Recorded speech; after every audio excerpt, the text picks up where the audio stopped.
And welcome back to the drawing board. My name is Will Playton, and joining me soon will be Kenny Calderon. And I hope everyone's doing well. We are here in our next chapter of our Masters of the Universe challenge as we move sequentially through our little list of characters, reimagining and transforming them into our own sort of interpretive pieces of art. So today we start our next character, which is Stratos. So one of my favorites, the winged warrior. And so today's session will be really us sort of, Kenny and I will be sort of going through the process of concept to drawing, to trying to figure out then how to make the piece as dramatic as possible, and then of course challenging ourselves with the anatomy and objects and items that Stratos obviously carries and uses that make Stratos who he is. And you can see on our list here, we've gone through, we've done Beastman, He-Man, Merman, Man-at-Arms, Skeletor was last session, and today's Stratos, and then next session we'll be doing Tila. So we've got a few different ones coming up. Kenny will be joining us very soon, but I thought I'd get us started on time today. And if you're joining us for the first time on our channel, please feel free to interact with us as we go. Also, draw along with us. We encourage you to do that, and you can post your artworks either in the chats with us, and we'll put them up on the screen, or you can alternatively post them onto the Artists of the Universe group chat on Facebook. So you can do that, and people will encourage you. You can seek advice. You can, just share your process as well. All right, so let's talk about Stratos as a character. Let's bring that up on stage.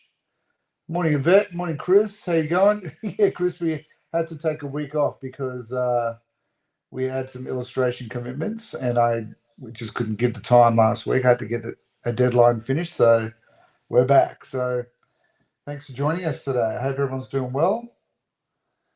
And yeah, it's been a good couple of weeks of it. It's been a very busy one, so it's nice to have a couple of days to sort of unwind a bit before the school term begins of teaching.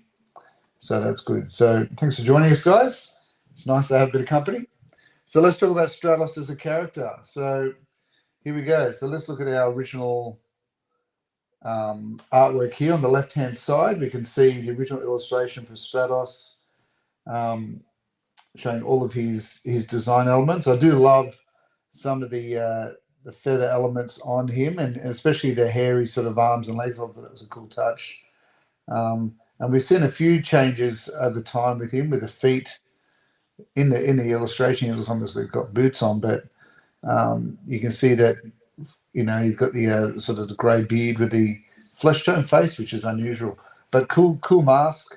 And you can see on the right hand side, down the bottom there, you can see a little clip from the back of the toy, so you can see what his jetpack looks like there. Because it's not enough just to have wings; you got to have a jetpack attached too. So you're kind of like part Rocketeer, part winged man.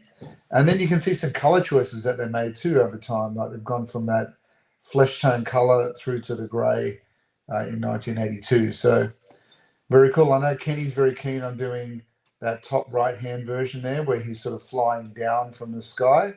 And I think I might have a play with going from a different direction, just so we can mix it up a bit. And you can see some orthographic drawings there where they've got the side, back, and front view for male and female.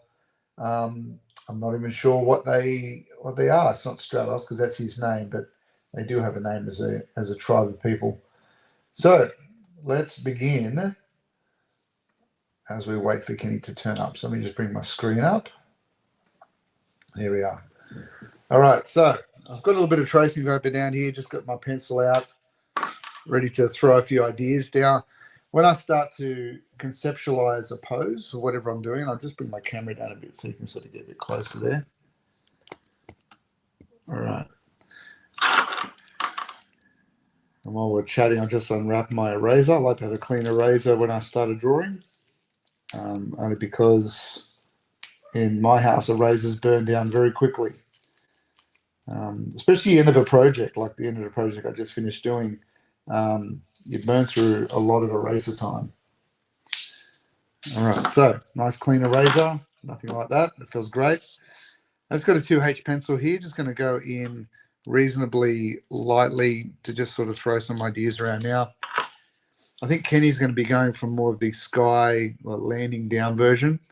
So I'm going to have a play with some other ideas. So if you've got some for me, fire them away. But I'm thinking perhaps, perhaps even sort of flying towards the viewer.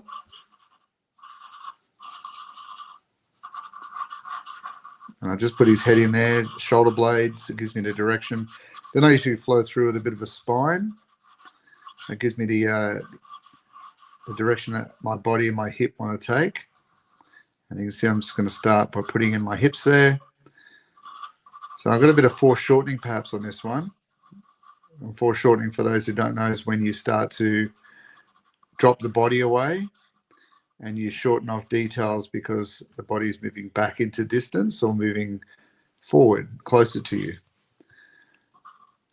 So I'm thinking, I'm not sure about his arms. I might have them sort of, I could do sort of like a arms out kind of pose.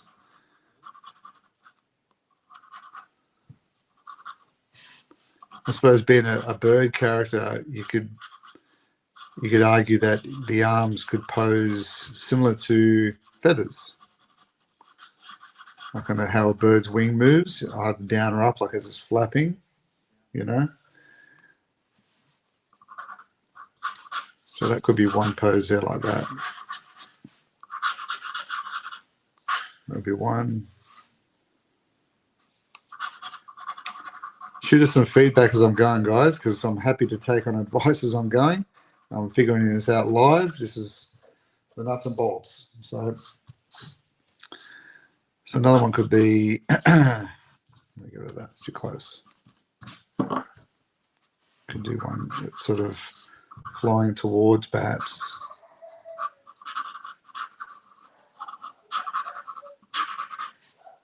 With the arms up, almost like a Superman pose.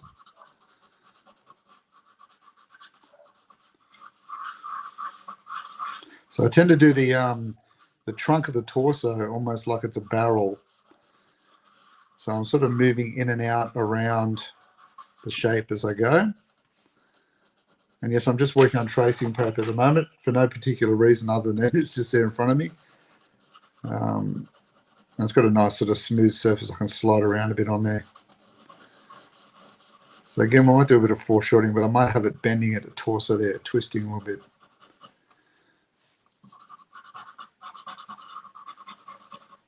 So arms are up, which means that these muscles swell a bit at the side here.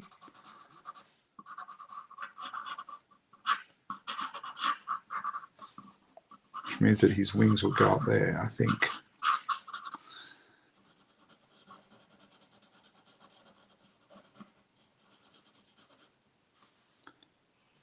All right, maybe I'll bring that leg forward. Arm down. All right, so there's a couple options. We've got A, B. Let's see what else we can do here. We might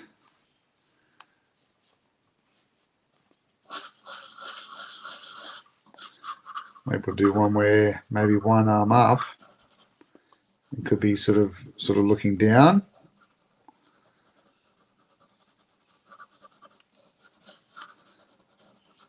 We are going to be doing a giveaway this time around too, as well, like we did before, of a Stratos portrait on a little A4 or A5 bit of paper, and I think Kenny did a sketch card the last time around as well. So the person that won the last competition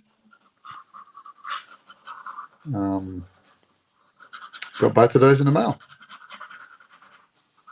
All right, so sort of twisting those rib cage up like that. All right, Kenny's here. All right, sorry, Kenny, I was distracted with drawing. Maybe bring you. All right, how are you, mate? You good? Welcome, welcome. Good morning, good afternoon, and good evening, ladies and gentlemen. I appreciate you guys hanging out with us on another Friday live stream. Yes, Chris, Friday and Saturday. Yep. yeah, yes, that's right, Friday, Saturday. Chris is in the room. Welcome, Chris. The lovely Yvette is with us once again, as always. We appreciate you guys hanging out with us. Sorry for my tardiness. When I got a little worried when I didn't hear back from Will. So I went ahead and like had some dinner, like watched a couple episodes of like Brooklyn Nine-Nine, and Had a nap, had a hot bath, rose petals. Yeah, I know. you know. um, but yeah, so I see that you're. Hey, thanks, Yvette. Thank you. So I see that you're starting off your Stratos.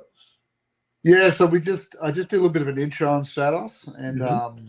and I'll bring it up on stage. So we just talked a little bit about the original illustration um, on the left there on the back of the card that we had Mm-hmm. all had when we were kids in the 80s, and then we just went through a bit of the different poses, and we talked about the one that you sort of like, that one where he's leaning coming down, Yeah, um, yeah. as something you'd probably like to approach. And so um, when I started sketching, I'm trying from the other angle, so looking down on Okay. Stratos as he's flying. So we sort of keep it, you know, Yeah. a bit different from each one. So I'm just playing with I just sketched that one in then quickly of looking down on Stratos. So that would be his Okay. bottom of his chin, his eyes as he's flying towards, arms would be out Right. as he's flying towards camera. This was both arms up, almost a bit Superman posy, That's a good one. That's leg it. up. Yeah. It's very Birdman. Yeah, I love Birdman. And Yeah. as you know, I love the old Hanna-Barbera heroes. And Of this one course. I was doing just as with one arm up, Yeah. um, almost again a bit Superman. It's hard to get away from, I suppose, Of course. but looking down towards the ground as he's flying up. So Mm, so that would be an interesting sort of take as well. But anyways, I just started playing around with those ones while I've been chatting to Chris and Yvette, and we went through a bit of our list as well, Kenny, sweet. um, of the characters that we've done and that we've got coming up. So we've got Tila next after Stratos, so that's going to be interesting. Oh yeah. Yeah, so it's going to be good. So what are your thoughts on this character? What are you thinking about for your pose? I'm going to. Well, I do really like the sort of a worm's eye perspective, Yeah, right? With him sort of like coming down, uh, yeah, like descending down upon the viewer. yeah. Yeah, I have to agree with you that I think the C This one here. gesture, yeah, the one where he's sort of like looking down the shoulder, Yes. right, as he's like ascending upward. I feel like that's a very strong pose. Yeah, it's almost like those ones are very comic booky. Yep. This one's almost sort of harkens back to classical illustration where you're following a very much a romantic style of pose, um, like the angels would be flying, that kind of look. Right. Uh, yeah, but yeah, I kind of like that one too. Yeah, that one I feel like would be strong. Mm. And honestly, I haven't seen you do I haven't seen you do anything with like that gesture. So I'm interested to see like how you execute that one. Yeah, and there's a lot of sort of body twisting in there. Yeah, I agree, Chris. It probably is more Falcon than Superman, but I guess it just reminded me of um, that sort of twisting at the back as he's sort of flying upwards. Um, did you just whistle, Kenny? Does it? No, it's I forgot to silence my phone. And Melly she just like sent me a picture. Like she texted me Oh, right.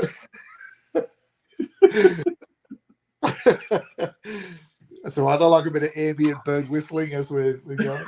Bit of ASMR nature. I love it. That's great. No, I was saying to Chris before. Chris was saying that he nearly gave up on us, and I said, "Yeah, it's probably my fault more than yours, but it's been a busy couple of weeks with deadlines. So I just had to take last weekend to go from dawn to dusk trying to get these jobs done. But we appreciate everyone staying with us. No, it's necessary. It's necessary. Sometimes when the deadlines start to creep up on you, it's necessary to kind of step away from some of the fun stuff, some of the extracurricular stuff, because all of it is fun, right? Yeah. But some of the extracurricular stuff to kind of meet the deadline, because we thrive on reputation and punctuality. Mm-hmm. And thank God for it, because we got it all in time. I think I got it in a day before my deadline. Nice. So that was good. Very nice. And guys, look, I know that I might be a bit biased, but Will, man, he was peak performance on that recent project. Unfortunately, I can't share it just yet, but I'll share it when it's ready, when they give me the clearance. Yeah. That's it was a fun project though. That was good.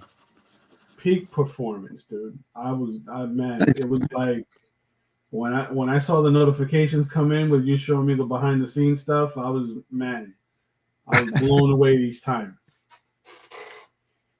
Yeah, it was tricky, sort of cranking out and painting out the painting. It was a good challenge though. You certainly don't have room to sort of you just got to run, the starting gun goes and you just run, there's no sort of time to contemplate the universe. That's right. You got to have it worked out by then, All right. So, and I don't think on this, I don't think on Stratos we don't have any weird abdomens. I think his abs are all pretty. Oh, they're hidden. He's hidden his abs under the straps. Oh, because he's got the little harness on. That's smart. That's almost a dad move right there. That's I'm gonna hide my one big ab underneath my. It's the straps. They're under there. It's all the straps. So he's got a really peculiar design, because I thought that the wings, at a glance, I thought that the wings were on his back, but they're really coming off of the wrists. They are. They're part of his little gauntlet. Yeah. Okay. Little attachments there. See on the left-hand illustration, they clip on. So that kind of changes things. Yeah.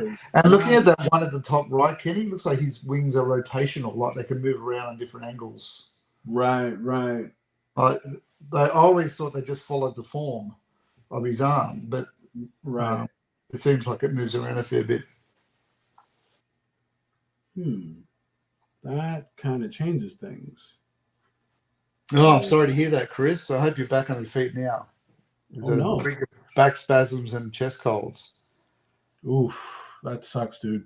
Look, the same thing happened to Melissa coming off of the holiday. She got she got kind of sick, right, with this really weird cold. But after she was able to beat the cold, the cough kind of lingered, and it was such a heavy cough that she would get she had this really sore back muscle. Yeah. That made it really difficult for her to kind of get up and move around. It's one of those things, isn't it, when you don't realize how big a role your back plays in your life until your back says, "Thanks, we're not playing today," and then you're like, "Oh my God!" It just stops everything. It really does. And the neck's the same. If you can't, you realize how much you're not twisting and. Yeah. All right, so I think I'm going to go with this one too, but I'm not convinced that I want to tuck that arm up. It's going to look too Superman-ish. So I might have the arm sort of dangle down, almost gracefully sort of flying. What do you think? Well, you know what? What I'm seeing is, because he's using more of the mechanical aspect of the outfit, you could take that same I guess perspective, right? because you have it sort of set up like this, where he's looking downward like so, Yeah. and then you can drop the left shoulder as well. Maybe extend this arm out a bit, right? Because he's got like those the apparatuses that connect to the booster on his back. Yeah. Yeah. Yeah. Figures, right? Because then you got the twist. Well, you know what? Maybe, yeah, you could actually maybe bring in this fist closer to the viewer so that we Right. can see close up of the trigger here, and then the hose that connects to the back, and then you could do something kind of cool with like the wings, because like the wings are like a big part of Yeah. costume, right? I'm not doing the hose though. I'm going to go with the original. Okay. So I'm going with that first one, the one on the left. Yeah. So it's just going to be very much like the toy, like sort of attached to it. What is that hose thing? Is that connected to a weapon? That's what I'm wondering. It looks like it's got two, but no, because he's got two. That's connected to his jetpack. That's connected to the jetpack, right? That's an unusual design. Oh, okay. Okay. Huh. Yeah, because you could probably do something like that. Well, we're gonna eliminate the hose on So that. do you think I should? You think I should then? You think I should bring that arm closer, so it's more, so the foreshortening is more like that then? So it really is. So that because it kind of forces you to like sort of flatten this wing, Yeah. right? And then we can kind of see more of the wing on the right arm. Yeah. Right? And then you still get the twist here. And then you could stretch that leg back. We haven't decided whether he's got boots or claws yet. Either. I love the idea of him having bird feet, but I'm not sure whether. Yeah, because he's got on that orthographic drawing at the top there, he's got human feet. He's got like it looks like a bodysuit kind of deal. Right, but the mini comic he's got like clawed feet. Yeah. And the same one, the one above it. But the original drawing looks like he's got like these little grey boots, like little slippers. Yeah. Got the grandpa slippers going on. Now, that is interesting. Huh. No. Interesting indeed. I do like the separation in the toes. Yes. And then having like the feathered calves. I like that too. I was saying before, it's really cool. And looking at that orthographic drawing before, they had a male and female, and I didn't know what the tribe was that Stratos is from, but they had a male female variant. But both of them had the hairy calves. I thought it was a cool effect. Yeah. Because this leg here, the right leg, could be kind of strong. He's gonna have the pelt. Yeah. Right. Again, you can stretch that leg back. You can hide this foot, and that'll feel very very dynamic. Yeah. A lot of energy. We'll have that flow heading up diagonal, and really what's gonna really make it is that wingspan. Right. Yeah. And it's trying to get that in with our proportions of our page too, because I very much want to keep it all portrait format. Portrait, yeah. So tricky. That is tricky. I mean, because realizing now that like the wings are like part of his wrists or his gauntlets, that kind of changes my approach. And it makes it way longer. Like, I mean, it's not like it's coming from his back where you've got that. Like, it actually extends the wings quite a bit. Like, that would be coming right up. Yeah.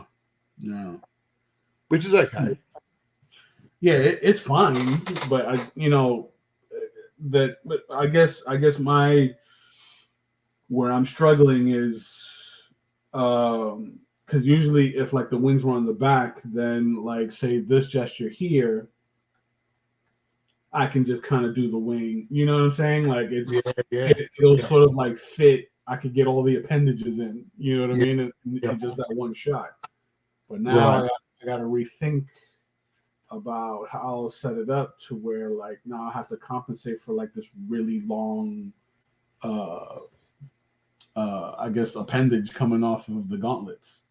right. It's almost an Icarus image, you know, Mm-hmm. Yeah, where it's coming off the arms. Yeah. that's interesting. So I'm looking at some references from the different, I guess, versions of Mm, Stratos yeah. to to lock in on like one design so that way I can figure out what my gesture is going to be. Right. I do like the worm's eye view though. Yes. I think that will be my go-to. And you're going to have him looking down to the viewer. Like, Right, right. right. That's So it's cool. like I can do this, get a little bit of foreshortening, so he's like almost looking over his pecs, Yeah. right? And we get that curvature underneath the pecs there, so the ribs are big, and we can jump right into his waist. Oh, And okay. the vet says the slipper pics are of him relaxing at home after he's battled all day. Ah, see, look, you know what? I think I got it. Yeah. So then I could do the knee right here, right? So we get the foot, thigh, arch in the Yep. back, right? Extend this leg down, right? And then have it feel like his arms are kind of, you know the way your arms would sort of like rest in a U shape. Yes. Yep. If you're sitting in like a hot tub or a swimming pool. Gotta get the feathers out of the hot tub. You don't want that. It would be kind of like this. We get a little bit of foreshortening in the forearm. Do the same thing here, right? So that this Yeah. way I can open up the wingspan. And you've got to kind of lift that leg, don't you? Like you really, Yeah, otherwise it looks too T-shaped or almost a bit too Messiah sort of looking. You know, you right. can't Cause hovering a bit too Kingdom Come Superman. right, because you got to get the leg to line up with the head, right? Because Right. we got to get that sense for weight distribution. And the tricky thing is for shortening that longer leg, that extended leg, as much as you've done the rest of the body. Right. And then we'll get plant of the foot there. We get the big bushy calf on both. Right, and then we should see a little bit of the jetpack, the Rocketeer pack. That's cool. And then maybe some of the rocket vapor.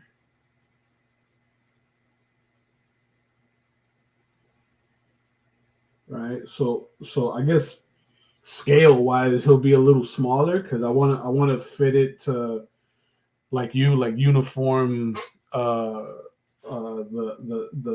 paper size that I've been using. Yes. But it's kind of got to flow as a series, you know. Of course, you don't want to jump out. I think from this perspective, it'll be cool to sort of like show the fanning of the feathers, right, opening up.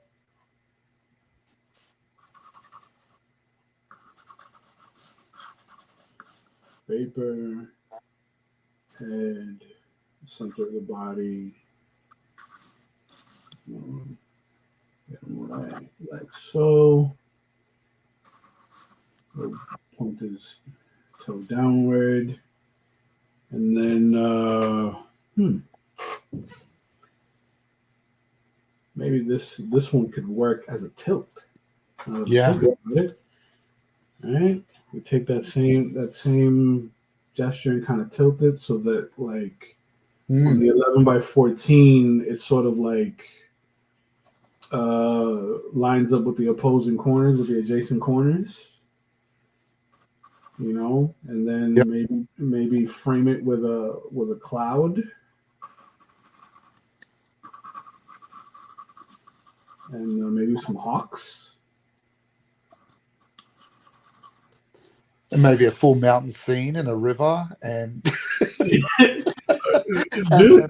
and, and the you Wind Raider flying by and absolutely, absolutely. multiple planets colliding. Yes. You guys watching in the audience, this is how it works. This is how the mind wanders, because it's like Yeah, once we're able to lock in how the subject is gonna be, now we start thinking about how to frame them and adorn it, that's it. to where it feels like epic.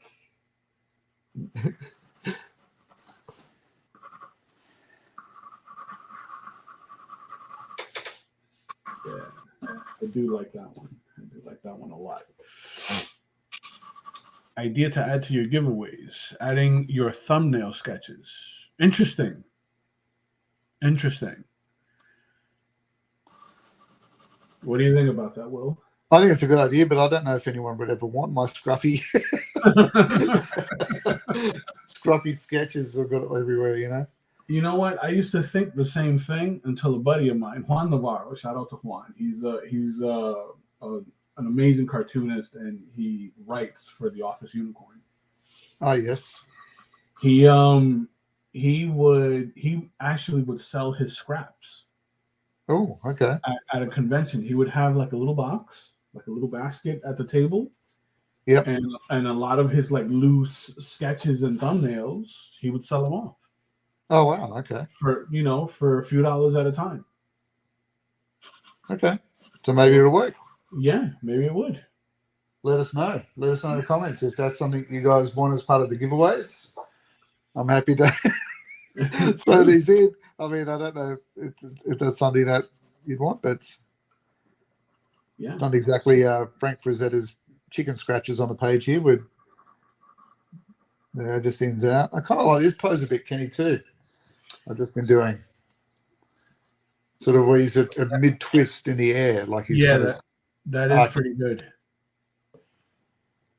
Yeah, that is pretty good. It's got Chris is right. It's got a bit of a Da Vinci sort of quality. I went to the Met to see Da Vinci scruffy thumbnails. Yeah, a lot of that stuff is interesting because and even as a teacher, right? I love seeing the thought process that my kids have in their sketchbooks. I prefer it. I prefer that. Like I whenever I'm getting a drawing from a cartoonist or an illustrator, I prefer it to be a pencil drawing. Right. Because I like seeing the process. Yeah. It's not as polished, and it's more raw to me. Absolutely. Totally agree with that. That I would prefer seeing like how you problem solve, how you kind of like work out certain things. Yeah. Than instead of like seeing something finished. Yeah. Agreed. I do like that one. So this is going to be my A. That one that you're doing, the recent one that you did, Will, that one feels really good too, because it feels as like he's swooping upward, like there's a bit of a curve. Right. I think I'm going to go with this one. This feels like he's flying. These ones feel like he's launching. Yeah. This one feels like he's floating in the air. Like he's. Yeah. I kind of. It happened a little bit by accident because I started in the stomach, which is unusual for me, but I kind of like that stretched abdomen feel. Like he's really twisting back as he's curving over something, And you can really like stretch the wingspan like downward. Right. I've got space then because the wings get a bit more shortened, and I've got space sort of rocket pack to get in there. And I might give it a bit of rocketeer sort of, happening. That's awesome. I think that's the one, and I've got him sort of looking up to the right. Yeah, which will get a nice bit of foreshortening happening there with the mask and. There's his ear. Man, and you know what? I think that could work too. When you get a nice little glare coming off the goggles. Yeah, it's a little bit of spling happening off there. Yeah, Yeah, absolutely. everyone needs a bit of spling in their life.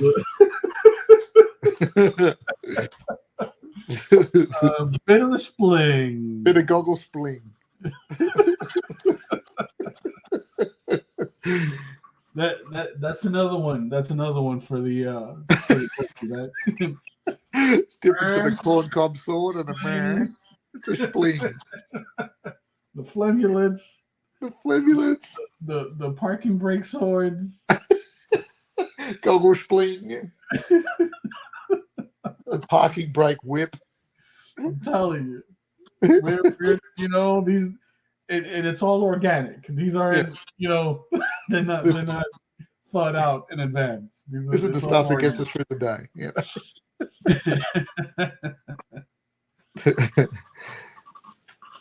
But man, I think, yeah, let me see if I can rework this so it feels a little cleaner. Because if I were to take... All right, so that's A, B, that's C, and then I'll do that as D. We'll do the tilt. Look at it again. Yeah.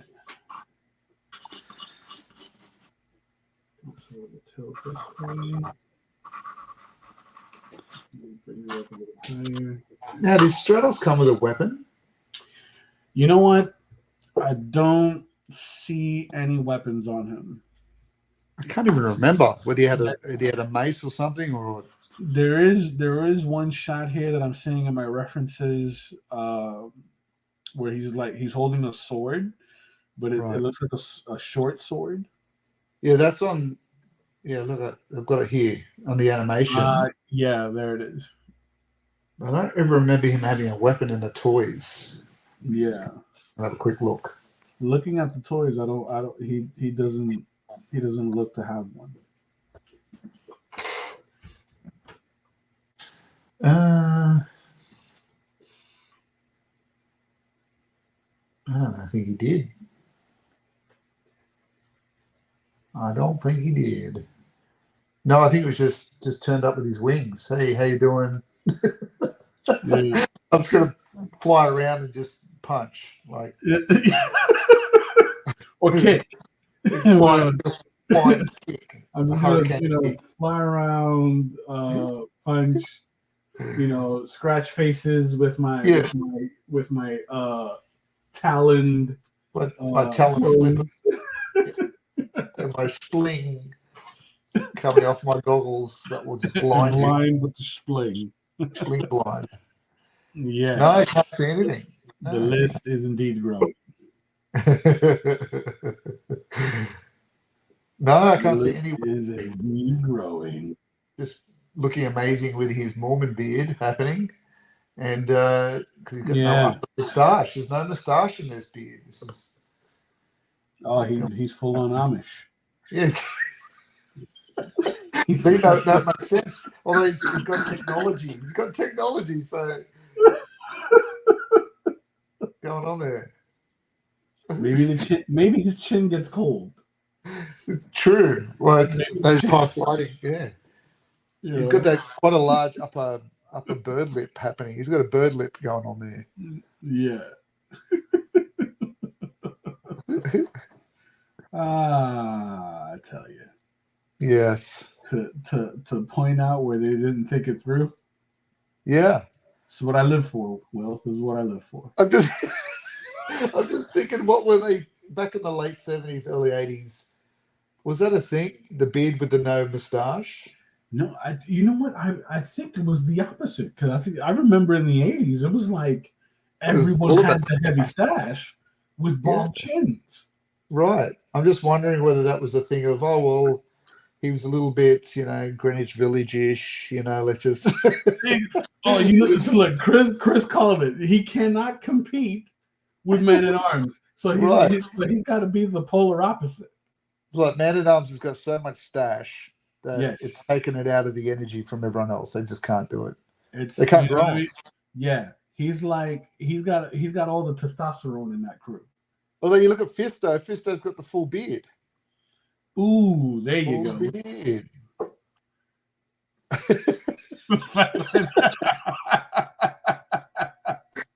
This is true. This is true.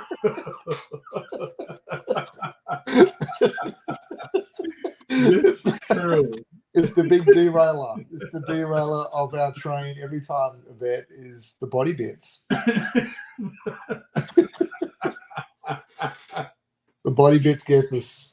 That's it. We've gone Straight to the pan cave every time with the body bits. The body bits. I love it. Yeah, I think that's gonna be the way I go. I'm gonna do that worm's eye view.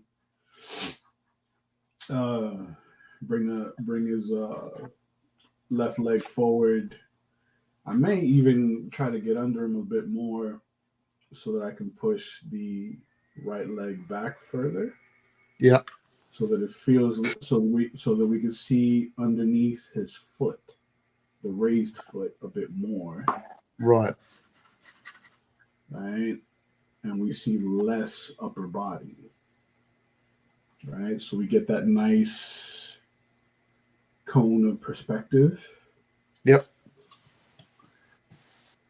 And maybe a glare coming off of the sun, like over the shoulders.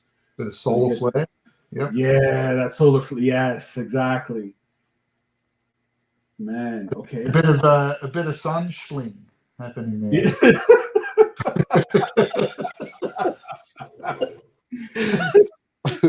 The sun sling. Yes. Yes, absolutely. Listen, some people would criticize us for monsterizing the English language, but someone had to make up the words to start with, didn't they? Someone made them up to start with. True. Right? This is true. But in this one, I think I might raise the arms a bit. I'll raise the arms. Do the fist right there. Elbow, forearm.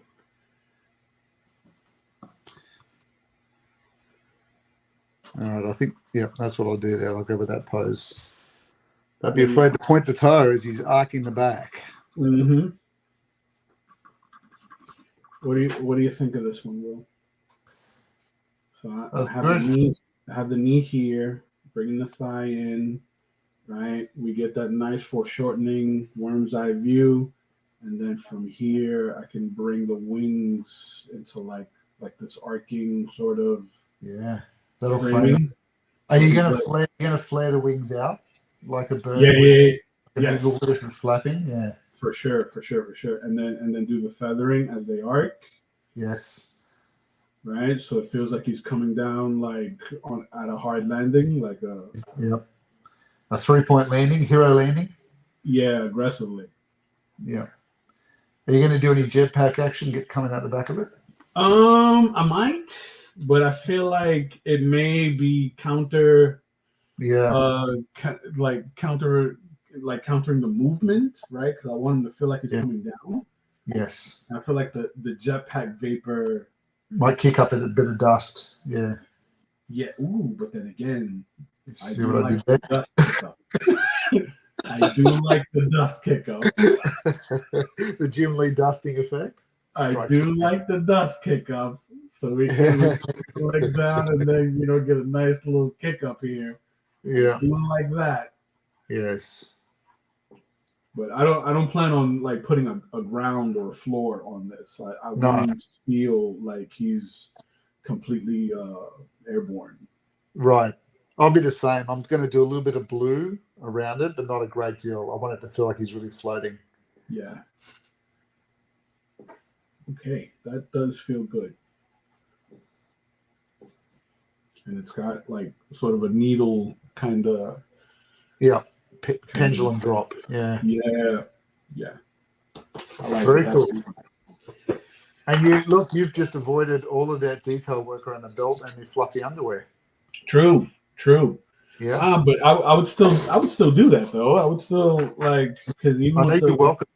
with the with the pelted underwear, we still got to get the sides, It's and it. because it's coming down, it's going to feather upward. I do like the gracefully placed leg to hide the Yes, under view of what was going under there. his cash and prizes, the meat and veggies, Right. That's right. The twig and berries. The training wheels. I'm glad that it's all hidden. the downtown bonanza.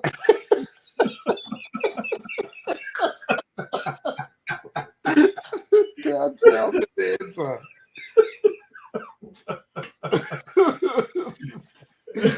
Great. It's almost 10 o'clock here, guys. It's almost 10 o'clock stateside. We've got no excuse here. No excuse. No excuse. That's funny. Oh man, let me replace my. I do love that this guy's got some really odd facial features too. Like He really does. I like his look. He kind of reminds me of the dude. What's the actor's name from the piano? Not the piano, is it? He's got a very large nose, and also the actor out of Law and Order. Can't think of his name. Let me look it up. I've got to look it up now. And he's got very lean features. He was wait a minute. You mean the guy that was in the movie The Pianist? That's it. I think it's Brody. It's Brody something. Yes, Brody. Adrian Brody. Adrian Brody. Yeah. That he played that mobster from Peaky Blinders. And Richard Belzer is the other guy's name from Law and Order. That's right. Yes. The large nose, very peaked sort of face. Yeah. I kind of like it. A lot of character in the face. Very cool faces. But very, very hawk-like. Yeah. Let us replace the blue. Yeah. And not a prominent chin, I guess is probably what I'm going to be leaning towards. Let's see here. Where is my ruler? Square.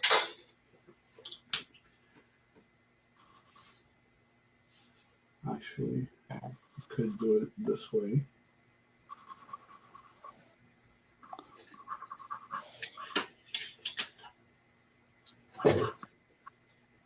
So how's the week been, Kenny? The week has been really productive. Really, really productive.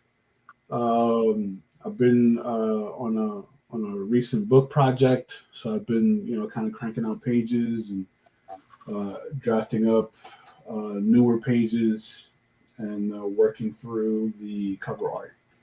Right, that's cool, man. Yeah, the project is called Running in the Deep. So it's really obscure in content. It's kind of trippy. Yep. Right. So the way the writer creator described it to me, it feels like a sci-fi raising Arizona. Oh, right. Okay. Cool. So and it's got like some like really whimsical elements. Yeah. Right? So like I can disclose like what the cover art is going to be. It's the cover art is this robot hand. It's like a cybernetic hand, right? And there's going to be like an Alice from Alice in Wonderland sort of character in the palm of the hand, and the hand is carrying Alice to a door that's floating in space. Nice. So it's gonna feel like the way I'm composing it, it's meant to feel like it's one of those like 80s movie posters. Yep. Like a Drew Struzan. Yes, exactly. And I'm doing, obviously I'm doing all my line art traditional, and then I'm going to, do all the color work digitally. Have you ever seen Drew Struzan in process when he's done a beginning of a painting to an end? I have not. That's Oh, fascinating. I'm gonna send you. I'll see if I can upload it to Dropbox, or I'll maybe WeTransfer or something. I'll send you the video. There's a video he included on a DVD years ago, Mm-hmm. and it's him when he was doing the Hellboy poster. Ooh. It shows him from the beginning of the poster to the very end, painting the whole thing, and how he uses his oil paints and his airbrushes and blacks out areas, and how he's very economical in his time. Really? Yeah, very cool. Yeah, I'll send it to you. It's yeah. fascinating to watch. Absolutely, yeah. I'd love that. But you can see why he was able to produce like he was producing, back in the 80s. Right. Yeah, I think that'll work. That pose there. I'm just playing around with his face foreshortening. Mm-hmm. So I can get that right. I'm thinking this second one is the way to go.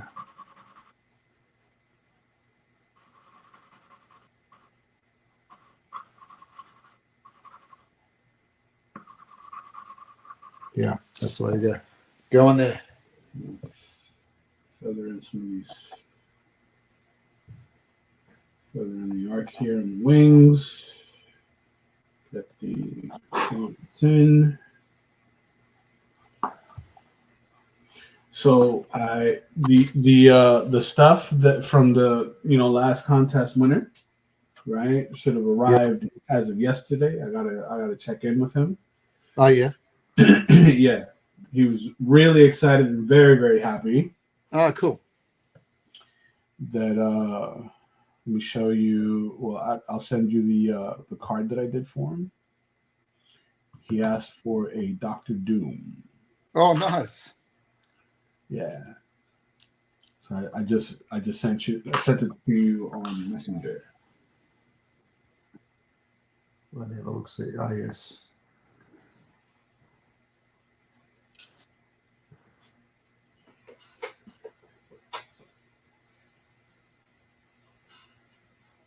All right, let me just bring that up.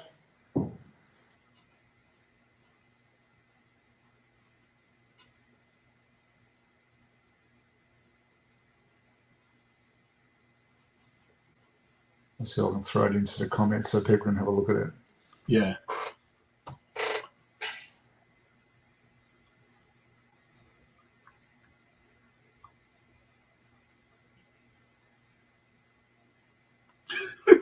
I just realized what Chris said. The hell with his movies.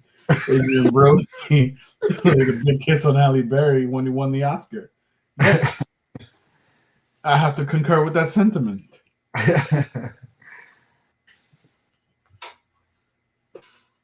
I must concur with that sentiment. Halle Berry, whew. Especially in what was that? Swordfish.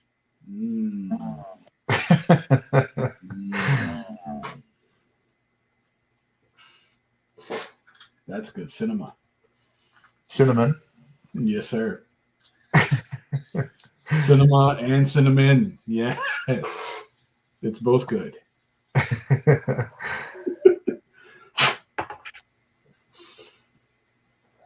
All right. So, sorry, just give me a second to do this and I'll be right with you. No worries. No worries. Just bear with us, ladies and gentlemen. Not easy doing it. Ooh. That Dr. Doom looks good, Kenny. It was good. He should be happy with that. Oh, yeah. No, he was. I sent him a picture of it, like, just before I packed everything up. I sent it to him in a little slab. Yeah. So he's happy, dude. He's happy. And if anyone else wants to commission you for trading cards, what do they do? They can hit me up on Etsy. Just Nice. hit up the Etsy store and shoot me a message with what they want on the card. They're $20 American. Yep. And it's a little more for shipping. I think it's another $5. But if anyone over on your end of the world is Yes, interested, this you side of the know, pond. Yep. yeah. I mean, what was it? I think FedEx was about 20, Yeah. 25, right? But everything comes like nice and secure, so you don't get any bends or folds, and everything that you get from me is one of one. Nice. So, yeah, by going over to the Etsy store, I got some samples posted up, as well as on my Instagram. That on the Instagram, I have tons of like the stuff that I did for Marvel. Um, Soon I'll be able to post up the stuff that I've done for Dynamite. So sky's the limit. It is indeed. I've been commissioned to do a lot of different things on sketch cards. So that's something that I welcome. Yeah. So if there's something that you have in mind, like I got one client that loves getting characters from Andor. There we go on screen now. Yeah, that's the card. That's the Dr. Doom. That I did for the Lucky Winner. Dr. Doom for Dr. Dre. Got that one. And the sketch. Indeed. The two together. So there you go. Very exciting. So we'll do another one for Stratos. I think that was the plan, wasn't it? Yeah, we're going to do another one for Stratos. Yeah. So you guys that are interested, get to mulling over your ideas. Get ready. All right, here we go. Straight on to the Bristol now. There we go. So the news this week, Kenny. The news this week in the land of comics pop culture is that we say farewell to Trina Robbins, a tribute to Trina Robbins. Yes. Who passed away the last couple of days. Yes, we've had a few people pass away. Yeah, it's been a bit of a hit. Yeah, Trina your Robbins. Your favorite OJ Simpson passed away. OJ passed away.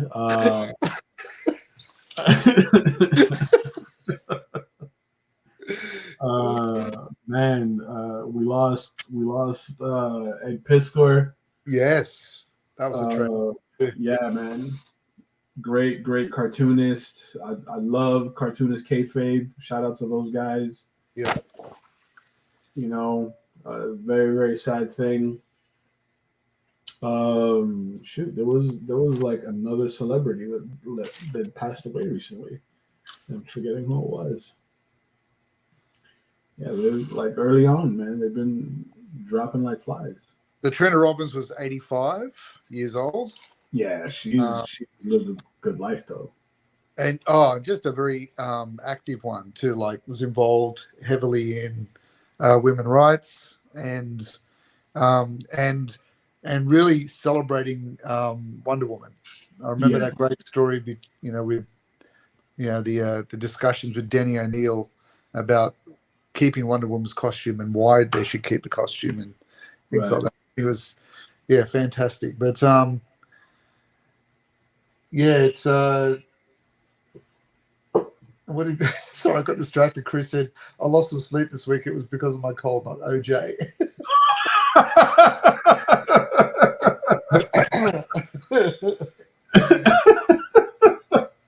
I'm waiting for all my OJ stories to start coming out of the woods now.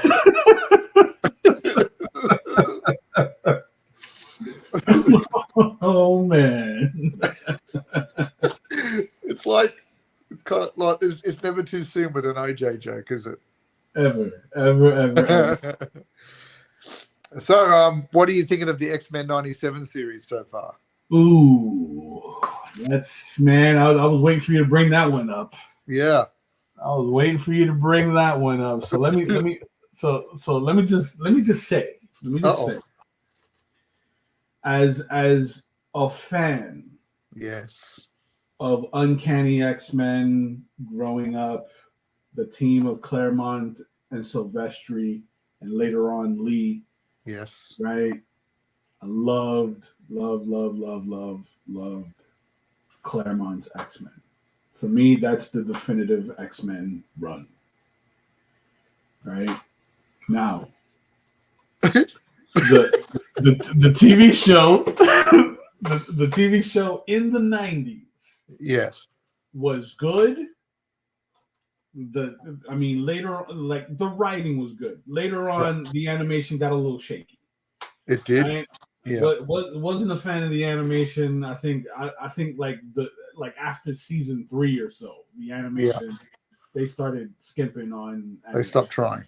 Yeah, completely. They totally stopped trying. Yeah. Right?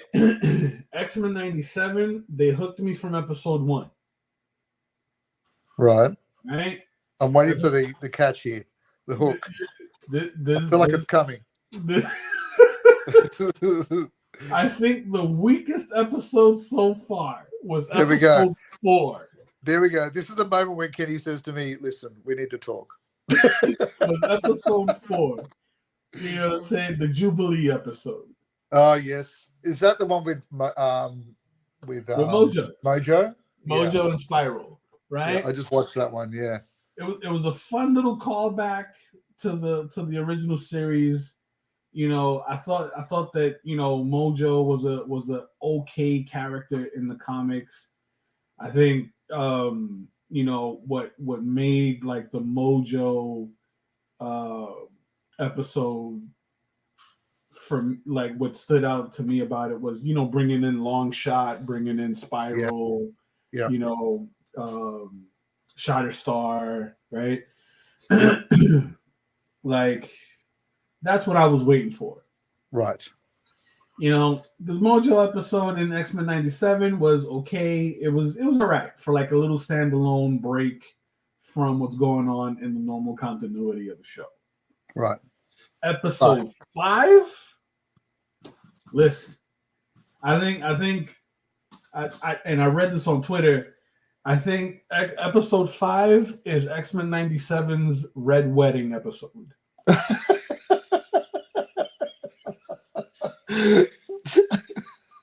Okay. Yeah. Wow, was I blown away. Yeah. The writing, absolutely incredible. It was top tier the whole way through. Right?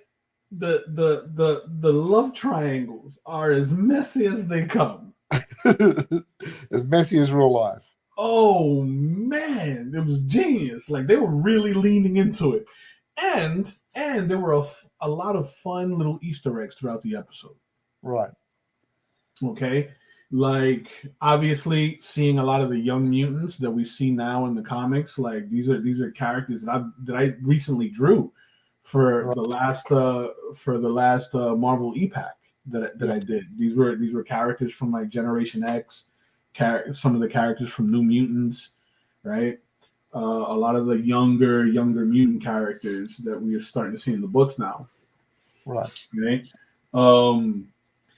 Then it's the blink and you'll miss it cameo of Uatu the Watcher. Right. So I was curious to see what your opinion is, because it went from that Jubilee Sleeper episode that was based on the Nintendo or Motendo games. Yeah. I thought that was fun. To like an emotionally charged and dramatic episode. Yeah. You know what I mean? And then there's another little Easter egg that I caught because I had to watch it twice. I watched it twice just because I'm like, wait a minute. There was it's very easy to get caught up in a lot of the action that goes on. Yeah. The animated fight scenes and action set pieces were very well illustrated. man, they didn't skimp out on the budget Yeah. at all, dude. Like I was moved. And are you happy with the representations of the characters, what they look like? Yes, I gotta say yes. Like at first, seeing Magneto in the old M costume was a Yeah. little weird for me, Yeah. but like it's starting to grow on me. I'm struggling with how pink they've made him. He's very pink, the skin tones. Yeah, I'm thinking, yeah, I don't know. yeah. I mean, it's something that I can. It doesn't pull me out, Right. right? It doesn't pull me out. And then seeing all of the old like Sebastian Shaw from the Yes. Hellfire Club, the White Yeah. Queen, Moira McTaggart, you know what I'm saying? Banshee, like, dude, like I Yeah. was sitting there like I felt like a kid again Saturday morning Forge eating my cereal. and Forge. Yeah. And Forge in the Yeah. episode Forge and prior to Storm that, relationship. like, dude, I was in Yeah. heaven. Then the whole sequence with the whole situation, the love triangle with Rogue, and you know what I mean, that Yeah. dynamic and the way it was portrayed and written, it hit me square in the feels. Because that, if I remember correctly in the books, that was in the Savage Land, wasn't it? That relationship too. Like Yes, they went to the Savage Land, didn't they? yes. And then they threw in Cable, Yeah. for like a whole 2 minutes, Yeah. just before the chaos went down. And Yeah. I'm like, holy crap, it's Cable. It felt like Avengers Endgame. Yeah. You know I'm what I'm still saying? waiting for the Inferno line to play out with Madeline Pryor. Like it's Oh, and I feel like that's coming down the line. like that's my favorite. I thought, oh, Kenny and I were in our wheelhouse. We're there nearly, but then Yup. it disappeared again. And I did hear But a I feel rumor like that they weren't going to continue with the series. Is that correct or no? well, I did see. I think that was like an initial thing. Hmm. I think it was an initial thing because of the whole backlash with like Rogue not having an ass and you know people feeling like this version of the X-Men would be injected with a lot of uh, woke agenda and so on and Yeah. so forth, right? But as I think episode 1 was released, I read in an article that season 2 was cleared, Nice. Okay. Cool. and I'm excited for it. It's nice to see something working. Yeah, I feel like, and I saw a bunch of memes. I Yeah. saw a Yeah. bunch of memes online where like the X-Men 97 cartoon has people like has people pointing out everything that's been wrong with the Fox run Oh, X-Men. yeah. Right. Right? So it was that clip from Wolf of Wall Street where they're Yes. asking all of the all of the investors the questions like, nope, I don't recall that. I don't recall Yeah. that. No, I don't remember that. Yeah, that's good. But man, everything about it was fantastic. That while I'm sitting there catching up, because I watched it today, I'm sitting there catching up, and Melly's getting dressed to head out and pick up my stepson from school, and she's like, "What are you watching?" Because it's like, you know what I mean, like, Are you watching cartoons? yeah, but it's like the dialogue that's being exchanged sounds deep. Yeah. Yeah. Yeah. It sounds like this is like really dramatic. Yeah. She said, "What are you watching?" I was like, "I'm watching X-Men." Shh. Watching my tunes. I'm watching my stories. My stories. That's great. She just exhales loudly and walks out. Uh-huh. Again with the stories. It's man, so good. And what I especially love about the way it's been written and the way it's been like presented right? And the delivery is the way each character has like that moment to shine. Yeah. You know, Storm had it, I think, in like episode one. Yes. Cyclops had it in episode one. Yeah. You know what I mean? This is totally a Rogue and Gambit episode where they shine and like they really flex their true abilities. I love that they got Sunspot in it. He was always one of my favorites in the Yes, in the New Mutants. Mutants. Yeah, I was a big New Mutants kid. I love the New Mutants. Same. Yeah. I loved that they were like just like a band of like misfit kids. Yeah. You know, Cool. they brought back the OG designs of the Morlocks. Yes. Dude, I was getting punched in the nostalgia gut. You know, seeing all those characters on screen again. Yes. It'll be interesting to see if they do X-Men Australia and all the Extinction Agenda with Geonosis, all that kind of stuff. It'll be interesting because they're kind of leaning towards the extinction agenda with with the Sentinels, and they nearly get a weekly mention. True. I mean, if they keep up this momentum and they maintain that same level of writing and animation and quality, dude, like it's the redemption arc. So, in terms of heroes, who are the best representations you've seen so far in the series? Gambit for sure, because that's fresh in my head right now. I do love what they did with Cyclops. Right, because like really Cyclops has only been, we've only seen Cyclops be a badass in the comics. Never really like cinema or like in the cartoons. So what they did with Cyclops this time around was great. Right. I do like what they did with Nightcrawler in this recent episode, right? His optimism, his like there was an air of bubbliness, to his demeanor. Jean Grey for sure. Magneto. Like every scene where Magneto like showcases his powers and like his rage, right, like, is fantastic. Like when he did it the World United Nations sort of setup. Yes, absolutely. And Storm for sure.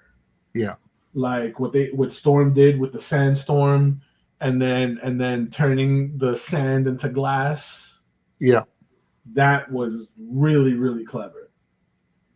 And it's like you don't see that, in like the movies. You don't typically see that level of thought being put into a character's abilities, in not in the cartoons that we grew up watching. Right. You know what I mean?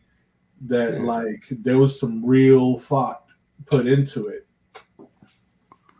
And that's where you can identify that the people that were putting this together, the people that were writing this, they really cared about it. They cared about the original material. Yeah, of course. And man, the proof is in the pudding.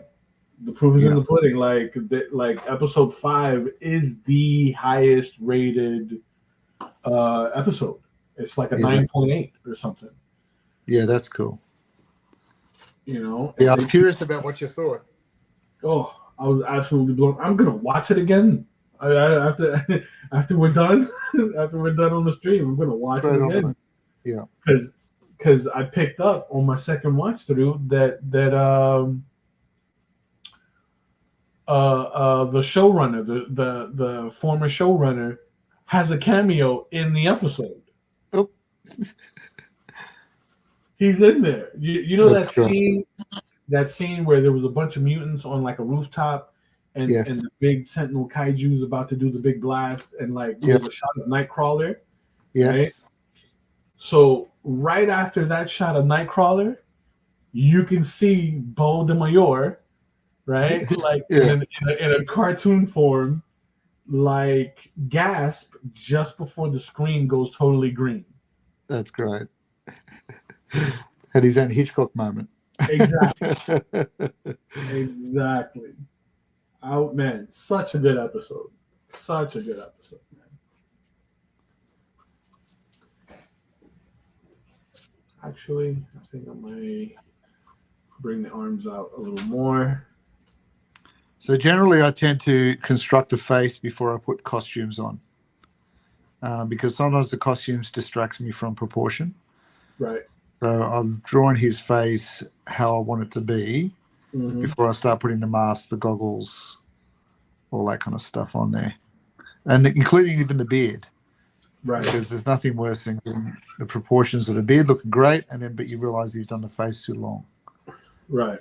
So I tend to, even if the ears are not included, I always draw the ears in.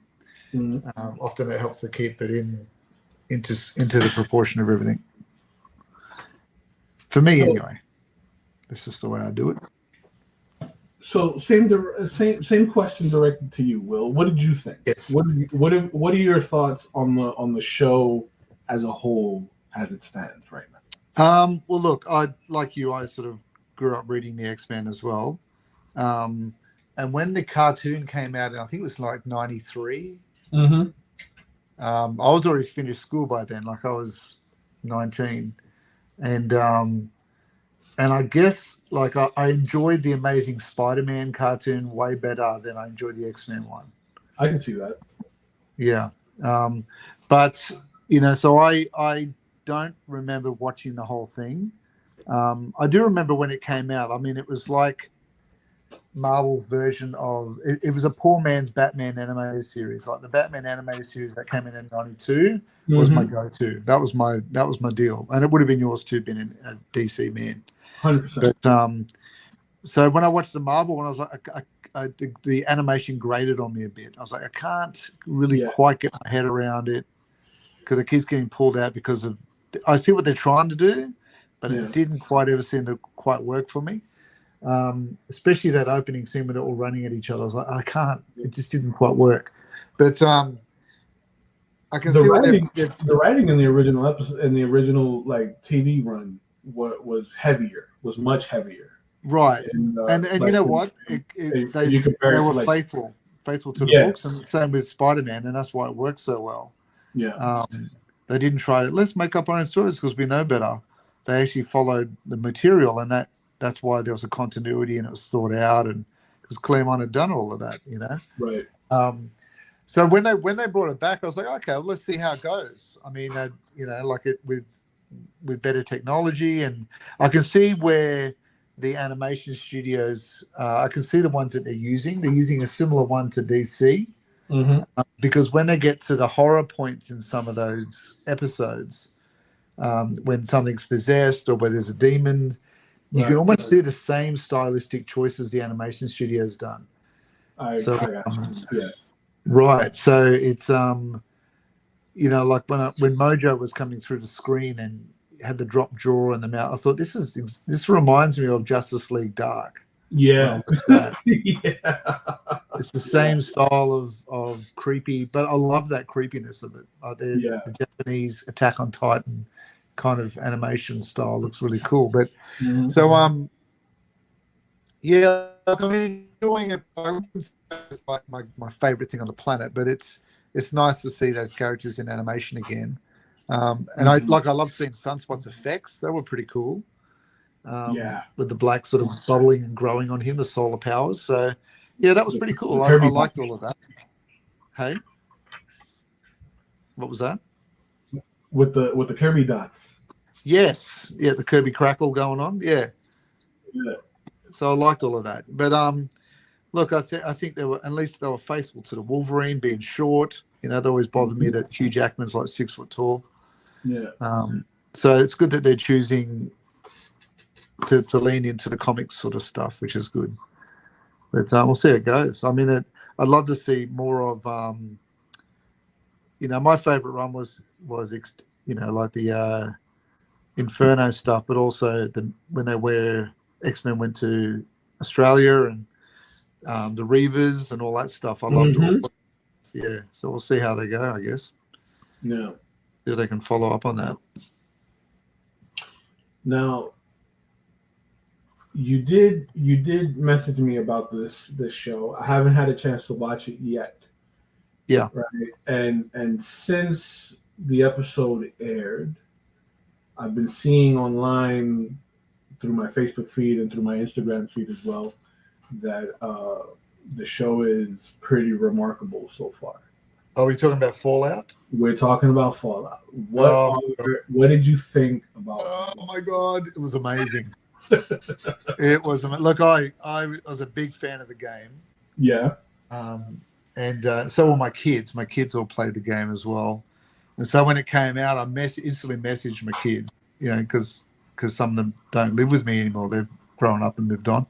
Right. But and they were all over it. So I think all of them have watched it up to date.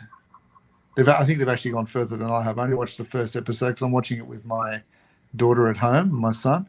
Right. So we've only watched the first, but it was just spot on. They did everything spot on. Like it was, I felt like I was in the game. Ooh, just so good. Like it was just so good.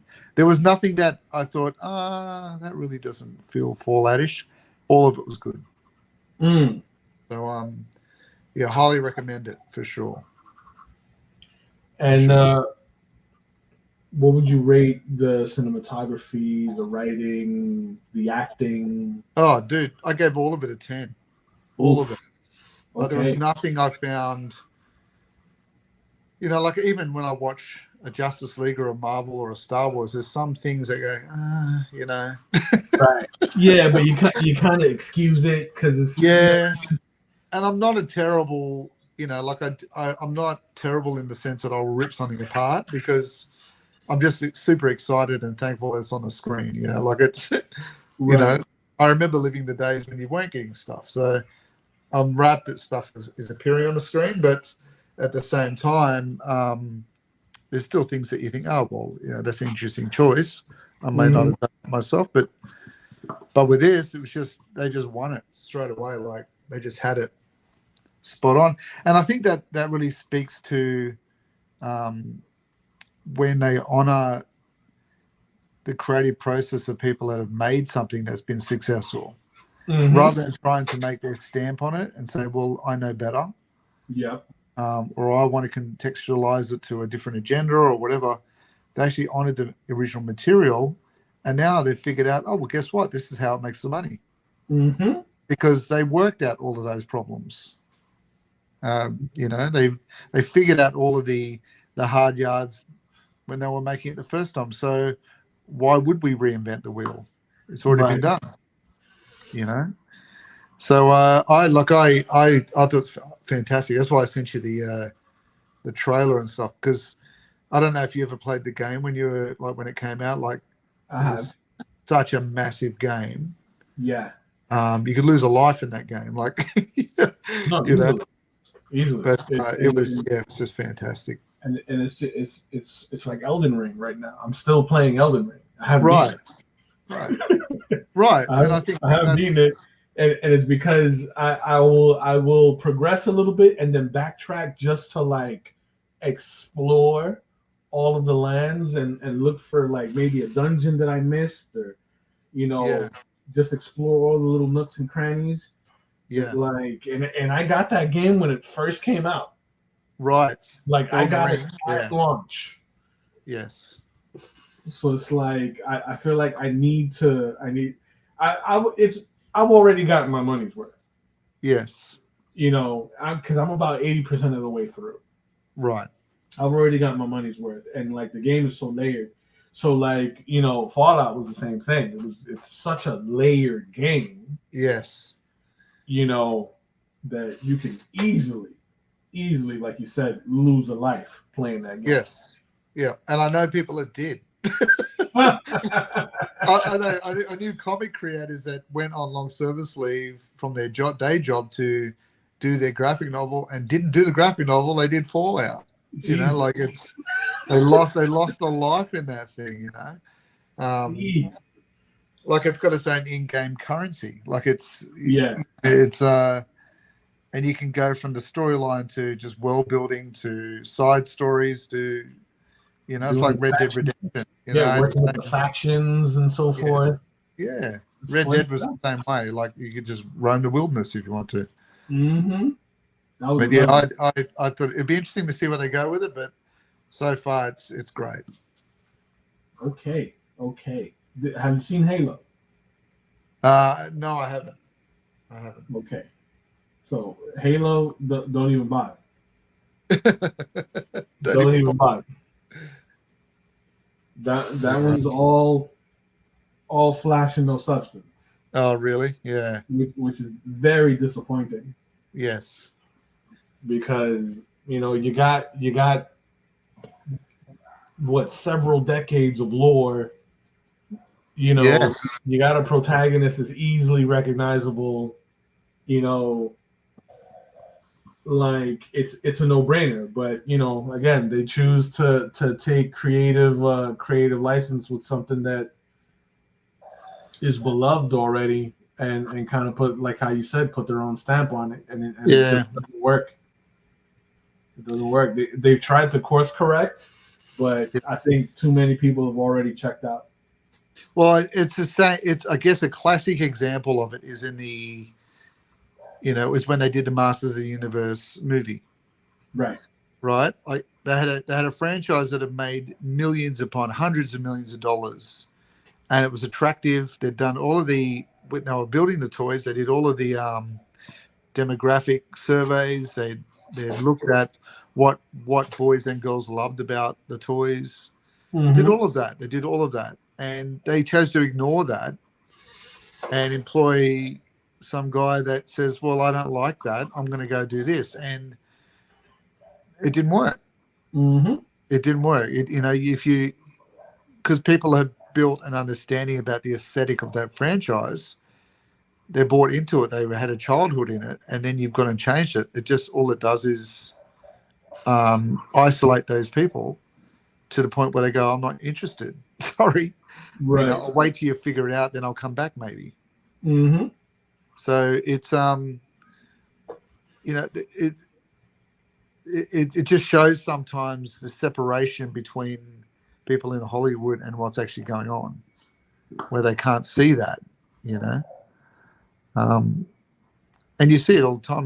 Because I love watching the making of, like the behind the scenes stuff. Right. And you see it. You see it when they're talking about, "Oh, I'm going to do this. I'm going to do that. I'm like, did you read the book, dude? Mm-hmm. Have you ever held the toy? Mm-hmm. Did you talk to any of the people that made this stuff originally, like why they did it? Absolutely. Did you talk to Kenny and Will about the fluffy underwear and the parking brake handles? Nothing. Nothing. Not an email, a memo. Not an email. Not a quick, shout out. Like it's. So I guess I am sympathetic in some way, but in the other way, if you're going to be ignorant to what made the property sell in the marketplace, then you're going to fall on your own sword. Like, yeah, it is what it is. But like I heard iterations of the new Thundercats movies they're making and the new He-Man they're trying to make, and again they're just not listening. It's like, well, okay, if you don't want to listen, then that's what happens. Like, talk to Disney. Of course. Who have got beautiful products, but they're the most egregious at like ignoring the source material. Right. And I think they're learning, but I think it's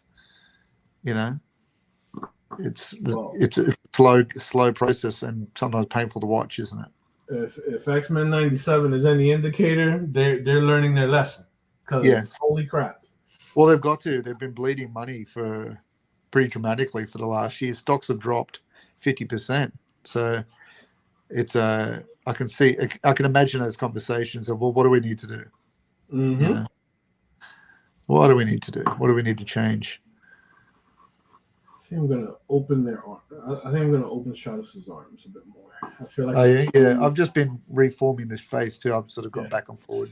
I feel like it's too linear. So the Fallout series that came out, that's been great. X-Men 97's been fantastic. I've heard that the Heroes, remember the original Heroes TV show? I Yeah. think it's doing a reboot. Is that right? What?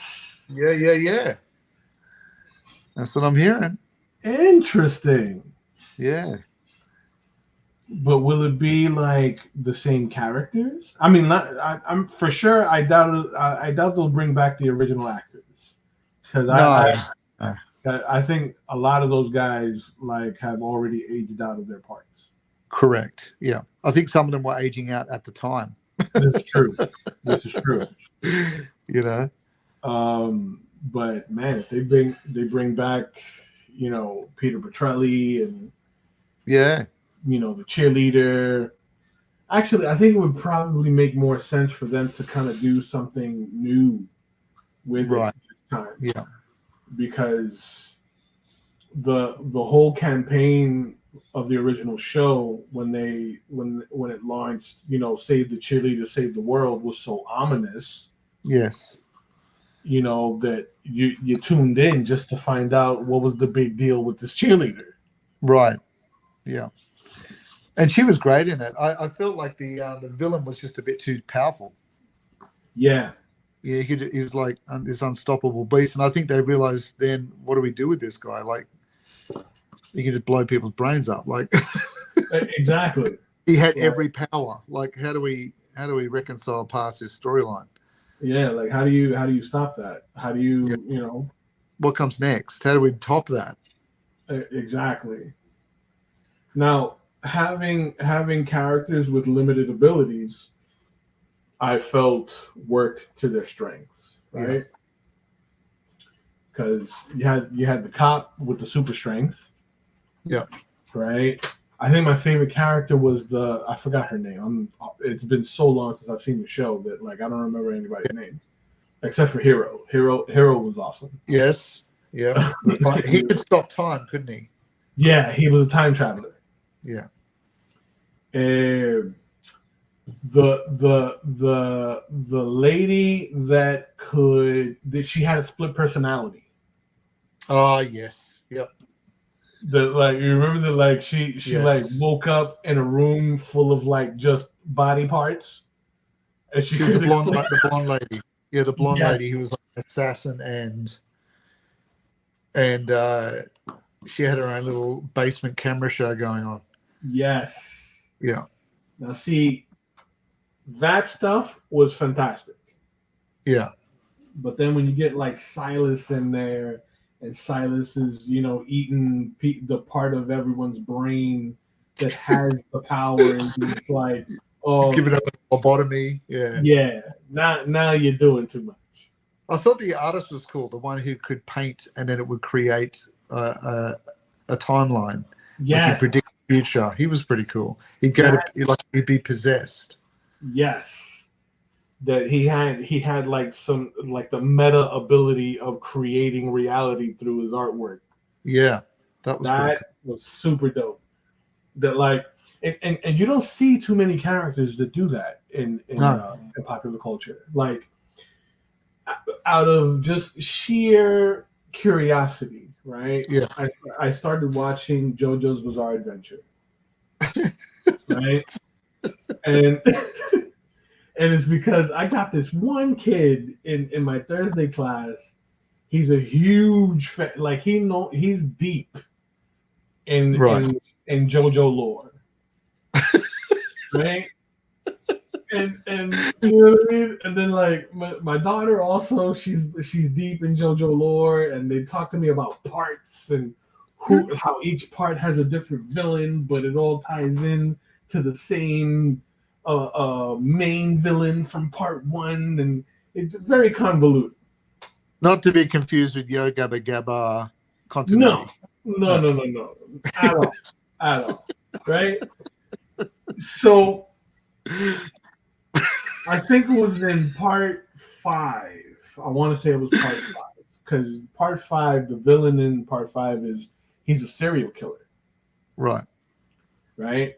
And because when I'm working on drawings and I'm doing like comic pages and stuff, I like to listen to a lot of true crime, wasn't it? Isn't that your True thing? crime stuff, yes. Yeah. If it's not stuff about cryptids, it's true crime stuff. Yes. Right? So like the psychology of like murderers and all that. So like the main antagonist being a serial killer for that one season like intrigued me, and they did a really, really great job of it. So one of the characters is a mangaka. Yeah. All right, like he's known for making comics, and his ability is when he uses his stand, right? Like the stand is like that soul power, right? That some characters have.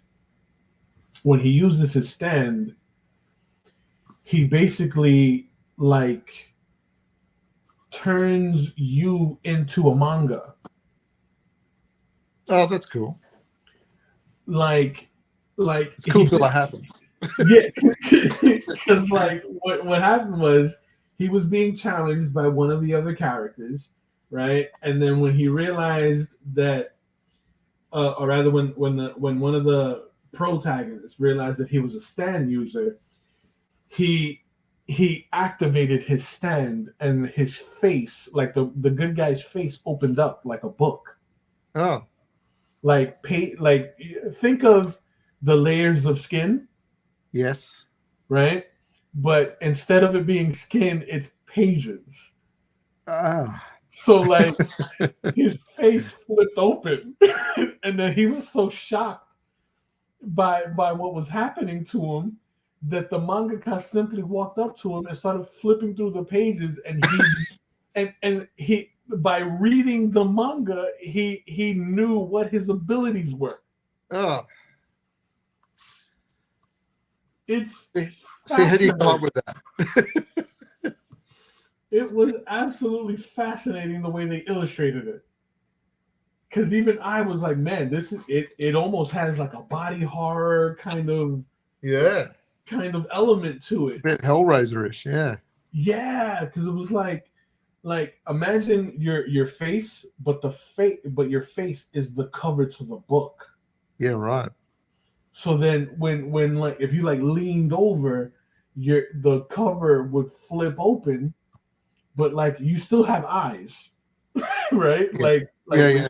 You still have your eye holes, right? But now instead of it being a flesh tone, it's panels with gray tones and line art. You know what I'm saying? Yeah. Tell a story about everything that's like your memories and like what your abilities are. Yeah, right. And he turned bizarre, isn't it? Absolutely bizarre, and he turned out to be my favorite character in the whole anime. Yeah. Because I'm like, man, that's such a good power. Like, yeah, and it's so like unique. That's very cool. So what was that called? That's that JoJo's Bizarre Adventure. It's an anime manga. It's ongoing series, right? But like you gotta watch. I think it's part 5 because it's either part 4 or part 5 because each part focuses on a different Joe. Right. Like in part 1, it starts off with, I guess, the patriarch of the Joestar bloodline. Yeah. Right. So each part is like a season, and with each season, it focuses on someone new from the Joestar bloodline. Right. So in part 4, I think that's the one that focuses on Jotaro, I want to say, and he is the half brother of the original Joestar's firstborn son. Right.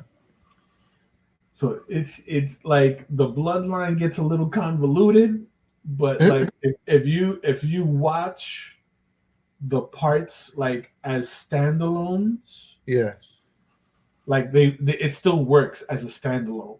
You know what I'm saying? Like even if you're not like there's certain things that'll tie back to the original plot of part one, but you don't necessarily need to watch part one to enjoy it. Right. So you can deep dive through a continuity, or you can just do one shots if you want to. Exactly. Cool, man. Yeah, I gotta send you that scene. That scene was really impressive. With the page folding head. Yeah, dude, it was crazy. Cause I was like, what the hell's happened? That even I was just as confused as the character in the scene. Because he's like, what's happening to my face? I'm like, what is happening to your face? And it flipped open and it had zipper tones on the inside with line art and everything. That's cool. You know, you don't see too much of that. I feel like, you know, having superpowers that tie back to a person's creativity is like almost untapped. Yeah. Yeah. You know, like I think the closest thing we ever got was the I guess like the legend of the golem. Right. Right? That you know, which is like it's Jewish like folklore, where you create a golem out of clay, and like there's an artifact that you put inside of the clay, and the golem comes to life. So it's like, you know, sculpting what your Avenger would be. Yes. Yeah. Yeah. Absolutely. But to do it to the level where, like, you know, you sit down, you draw something, and now, you know, it becomes a canon event. Yeah. Yeah. You know what I'm saying? Like that. Right. That's awesome. Which is why that was what was cool in that, and his paintings were fantastic in the the Hero series. Like, wow. Now, correct me if I'm wrong. Wasn't there those paintings? Weren't they illustrated by an industry guy? That's right. Yeah. Yeah.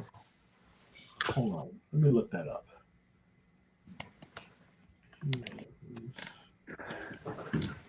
Yes, it was TV show. Because I remember seeing the guy's paintings, and I'm like, man, that's so and so. Because I remember like seeing it and recognizing the style. I'm like, that's so and so who did that.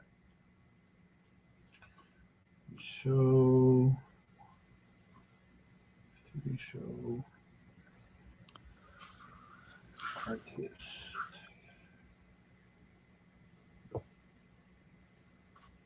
Let's see here. Right, the character's name was Isaac. That's it. Yeah. Isaac Mendez. Yeah.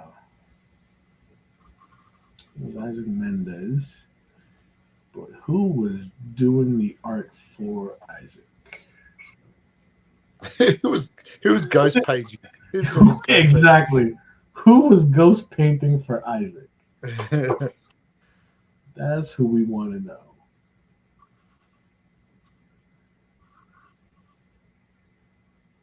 Let's go back and ask Google. Google knows. Ghost painter.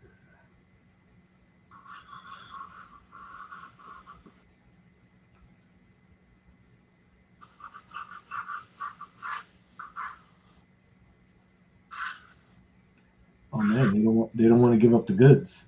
Oh really? I'm sure they mentioned at one point. It was. No, for sure. They definitely did, because I looked at the work and I'm like, I know this artist.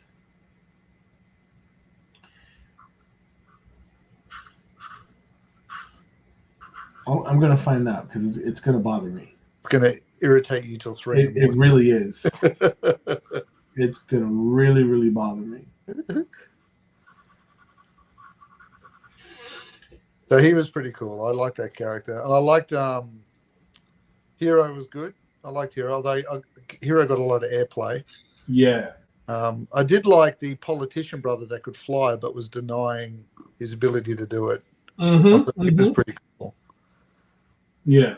I wanted more of that. I wanted him to become the Superman, but didn't end up sort of. Yeah, that was my hope as well. Yeah, because he had the square jaw kind of look, you know. Right. What do you think of? What do you think of there being a sequel to Constantine? Is it with Keanu?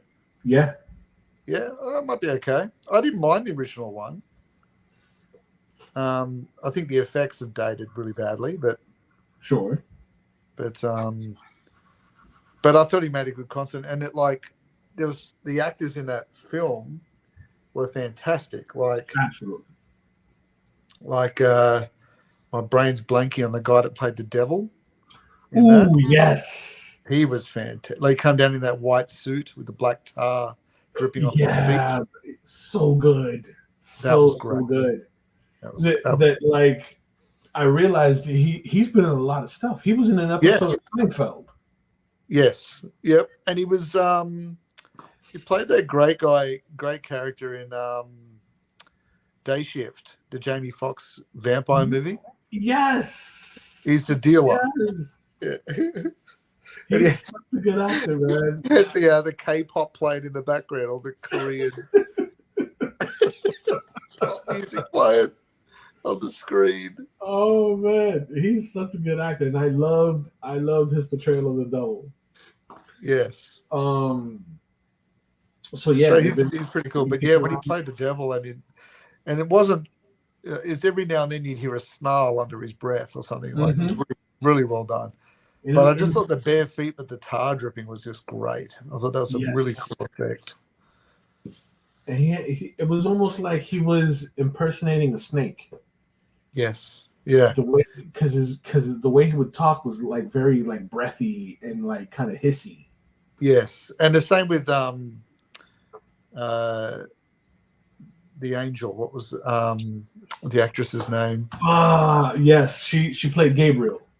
Yes, who almost was ambiguous in gender, like yes, very really cool. well done and corrupt. Mm-hmm. I thought that was very cool. There's just different layers of what the lore of that religion is, you know. Yeah, I thought it was very cool. I really enjoyed just Constantine itself was it's one of my favorite films. Yeah. Tim Sale. There we go. I think yes, that was Tim Sale. Well done, Yvette. That was Tim Sale. 100%. Yes. Tim Sale did the artwork for Heroes. Absolutely, because he passed away, didn't he? Tim Sale's gone. He died like 2 years ago or something. Yeah, and that was a bit of a shock, wasn't it? It was. Yeah, because whenever Isaac would illustrate people, right? Whenever Isaac would illustrate people, the figures looked exactly like the characters in Long Halloween. Right. Yeah. You know, he has that very, very distinct. He did a Daredevil run too, didn't he? He did. Yeah. He did. He has that very angular sort of style. Yeah, it's very angular. The eyes are like small for the faces. Yeah. You know what I'm saying? He's got a very, very distinct look.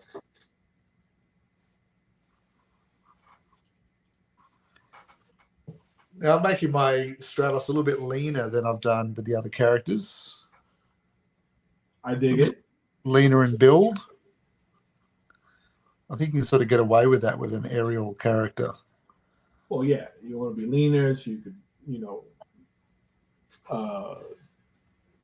get to the air a lot faster, lighter, like a swimmer. Like an acrobat or a swimmer, you're a diver. Yeah.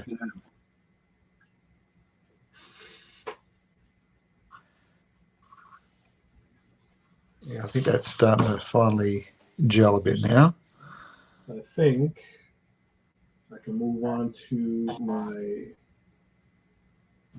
regular lead. I've got enough of my detail and composition in. So I'm thinking, Will, check this out. What I did here is I brought the arms back up, but I crossed the wings over, Right. so that they're sort of like scissor, right? Yep. And kind of take up that whole corner. Are you going to have enough room in that corner of the page?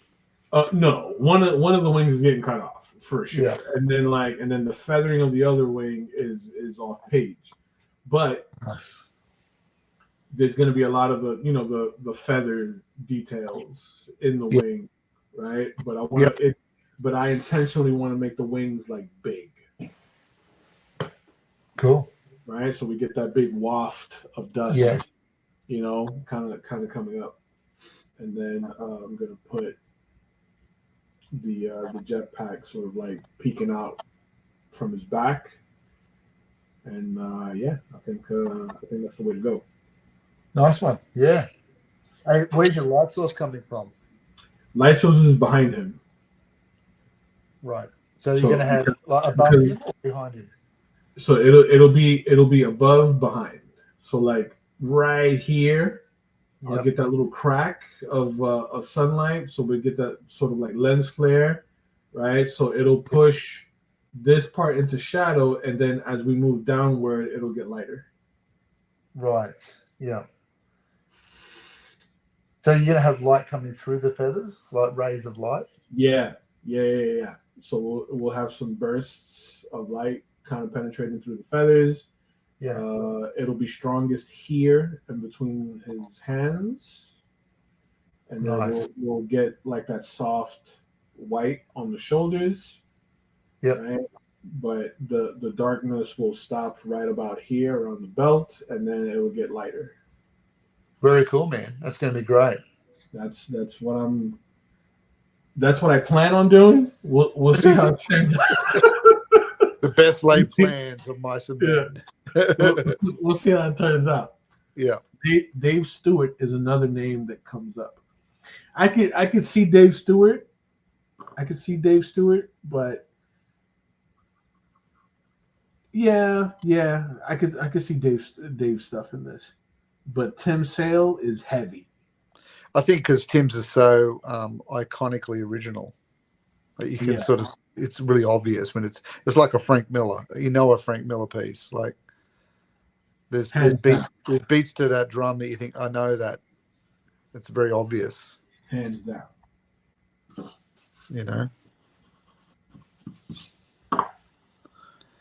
Yeah. And in other news, good old your boy Todd McFarlane's got the Spawnmobile up for sale. Have you noticed that? Yeah, I saw that. Did you put your bid in? No. Look at this Spawnmobile. Like, what am I gonna do with that? That I remember the issue of Wizard. Same. Yep. I remember the issue of Wizard back in the day that published, where he was talking about he built this hot rod, themed after Spawn. I'm like, that's an egregious use of money. Right, absolutely. And now I think, I don't know, maybe he's just getting older and doesn't want any more, or needs to fund something. I don't know, but interesting because he's pushing it hard. I'm seeing him a lot on social media. Yeah. I think it's just because it's been sitting in storage. Yeah, what are you gonna do with it? Like, it's not 1991 anymore. Yeah, exactly. Like that's like definitely like 90s nostalgia. When like little hot rods like that were cool, and like you're not racing it. It's a drag. It looks like a dragster, doesn't it? Like it's got that little long. It does. Is that like when he was on Instagram? He was on Instagram talking about how he's going to sell it, and he does the voice. I don't know if you've seen Rob Liefeld do the yes. It's really cool. It's really cool. and Rob doesn't perfectly almost. Yeah, he does. Yeah, he does. Right? So like when he's talking about the car and he's walking around it, I'm like, how the hell do you get into the car? You know Yeah, what I mean? Is it one of those where you gotta like lift the whole like top of the car, like yeah. the whole thing is one piece? Because It's he's a got showpiece. Yeah, like 4 exhaust pipes on the side, I know. Yeah, you know.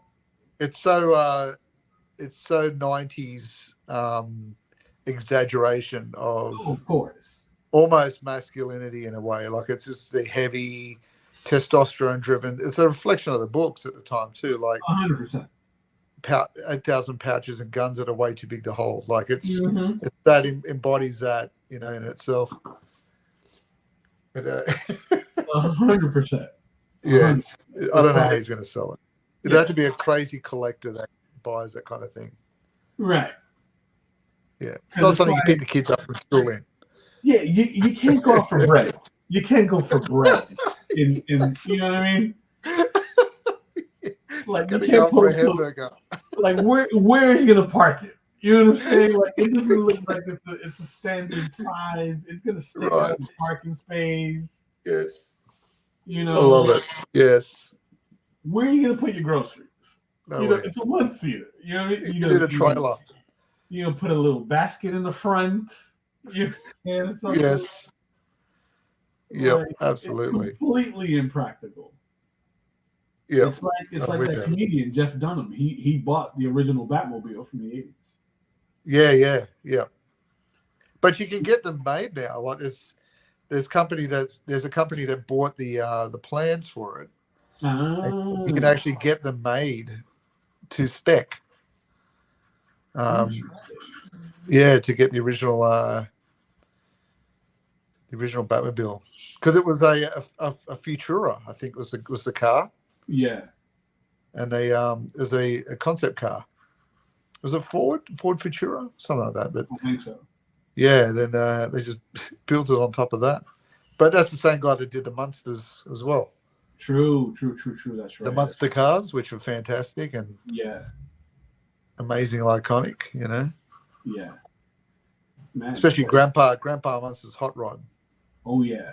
That was the big coffin. Uh-huh. Right. Man, if I ladies and gentlemen, if I ever become a millionaire, I'm gonna make myself a Batmobile. What era though? What are we talking about? Oh no, 89 89 Burton Batmobile. Right. Not the Adam West one. That's what I'm talking about. No. 89 Tim Burton Batmobile. I'm Big pulling into a drive-through in the Batmobile. 100%. I love it. 100%. Well, the Schumacher one with the wobbly fins when it drives. Always bothered me. Like, dude, your fins are wobbling. Oh, if I had $1. Yeah, it looks like it'll snap in a strong wind. Right. It takes a corner and leaves half of it behind. Yeah, it'll snap smooth off in a strong breeze. That's funny.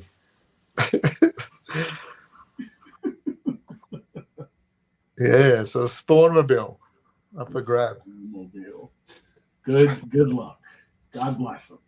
And you see James Gunn has just released the logo for Superman. Yeah. Movie.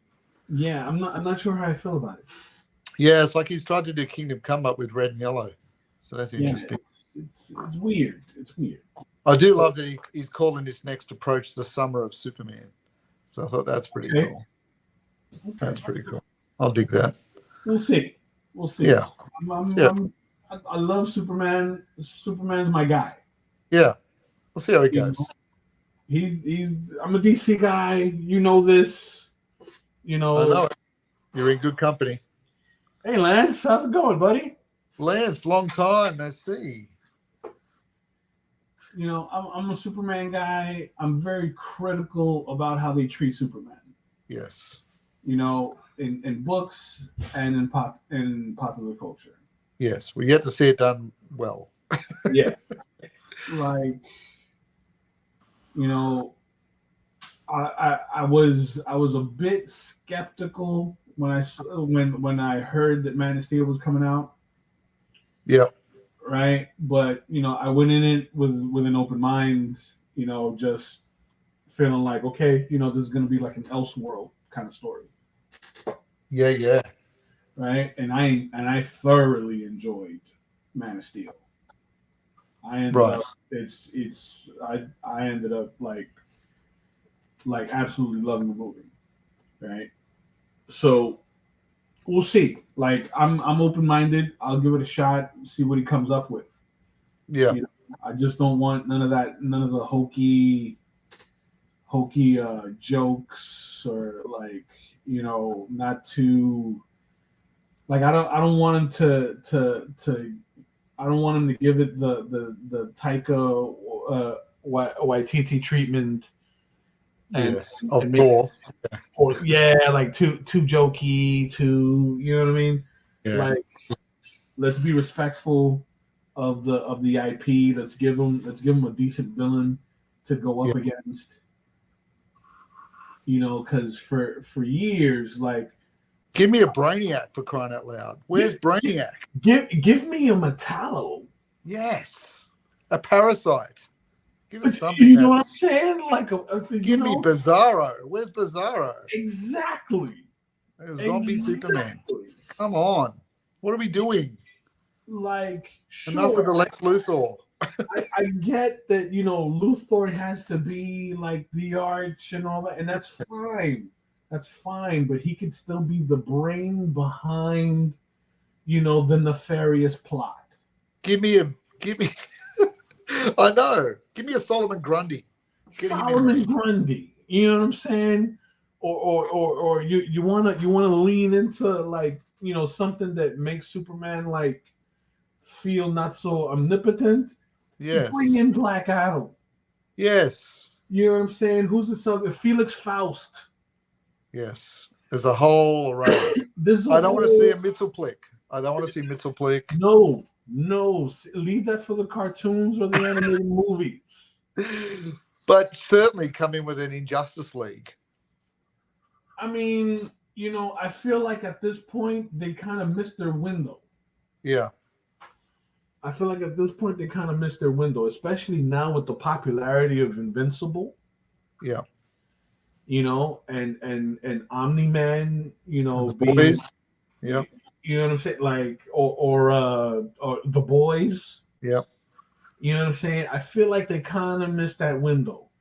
Although in retrospect, well, I mean, now is probably also a great opportunity because it's almost like the 80s when everything went dark.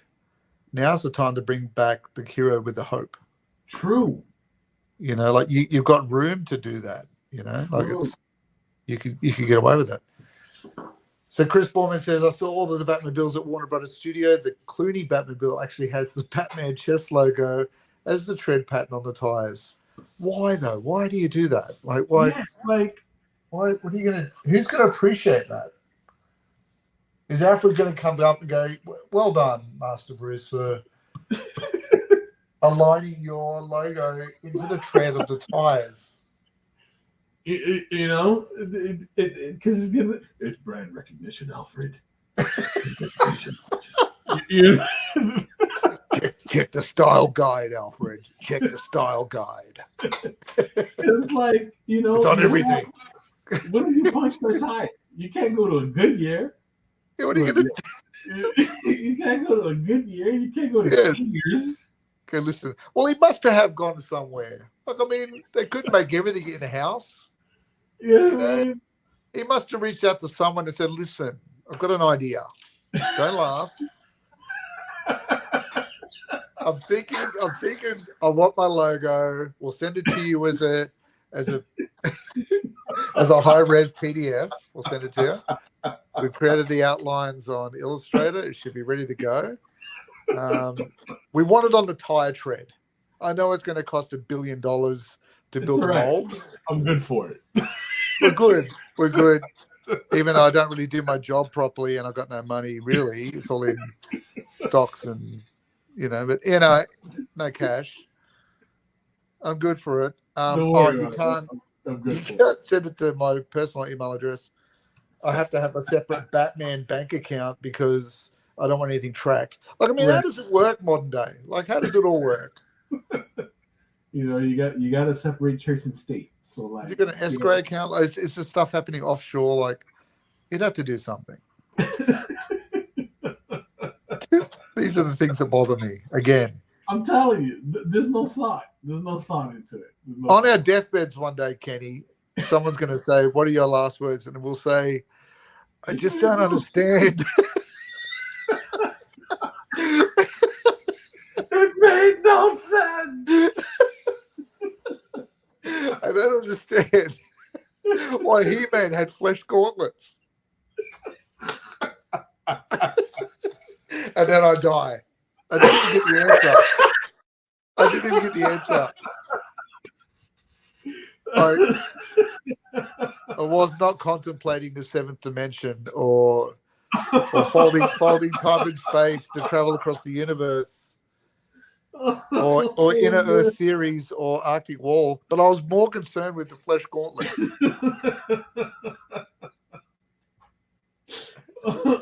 Oh man. Oh, yeah. Man. That's good stuff.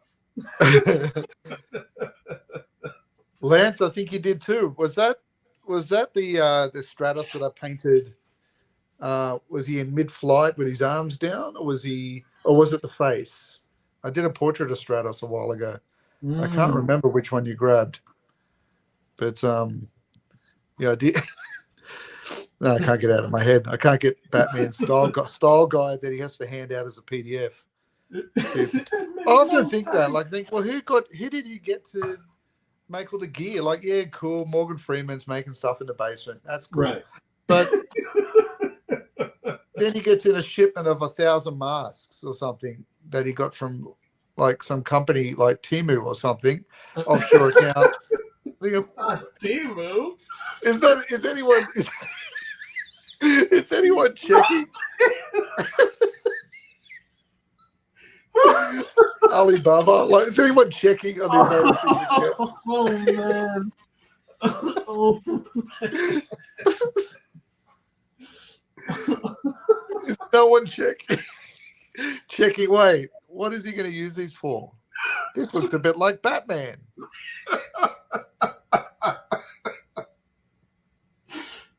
Maybe man. Bruce Wayne or Alfred. Like, it wouldn't take long to track it down. It really would.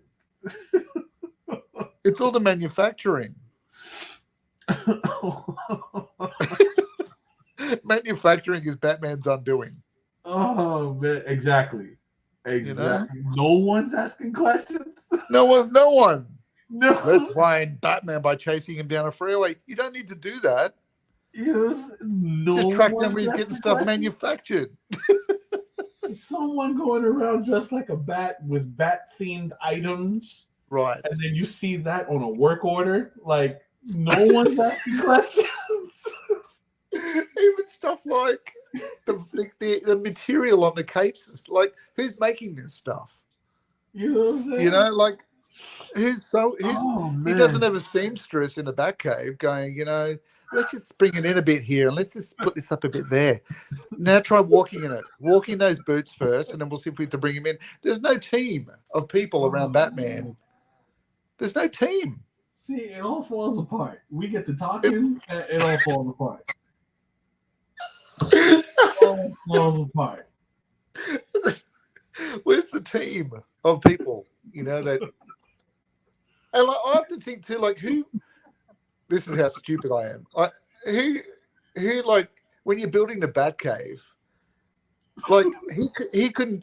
If he's anything like me, there's no way you're going to live in what you built, right? True. So who's constructing the platforms that come up from the ground of the bottomless cave, and even simple stuff like in the movie where you had that cool sort of capsule where his suits were kept. Right. Who built that? You're going to get some boys down there with some like steel, like boilermakers and concreters. Listen, boys, I've got an idea.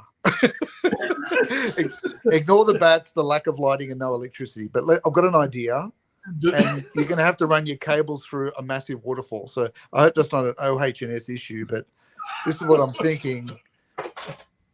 Do you know what I mean? Like, who built all that stuff? Like, and there's no DIY project you can find on YouTube where you go, that's how you cut the steel and timber. That's how you make a hydraulic rotating platform for your car. Now I get it. Oh man! And I would have died. I would have fallen off that little platform that led to the Batmobile. I would have driven off the edge by accident. Like, has anyone ever put it in reverse by accident? You know? Yvette says, man.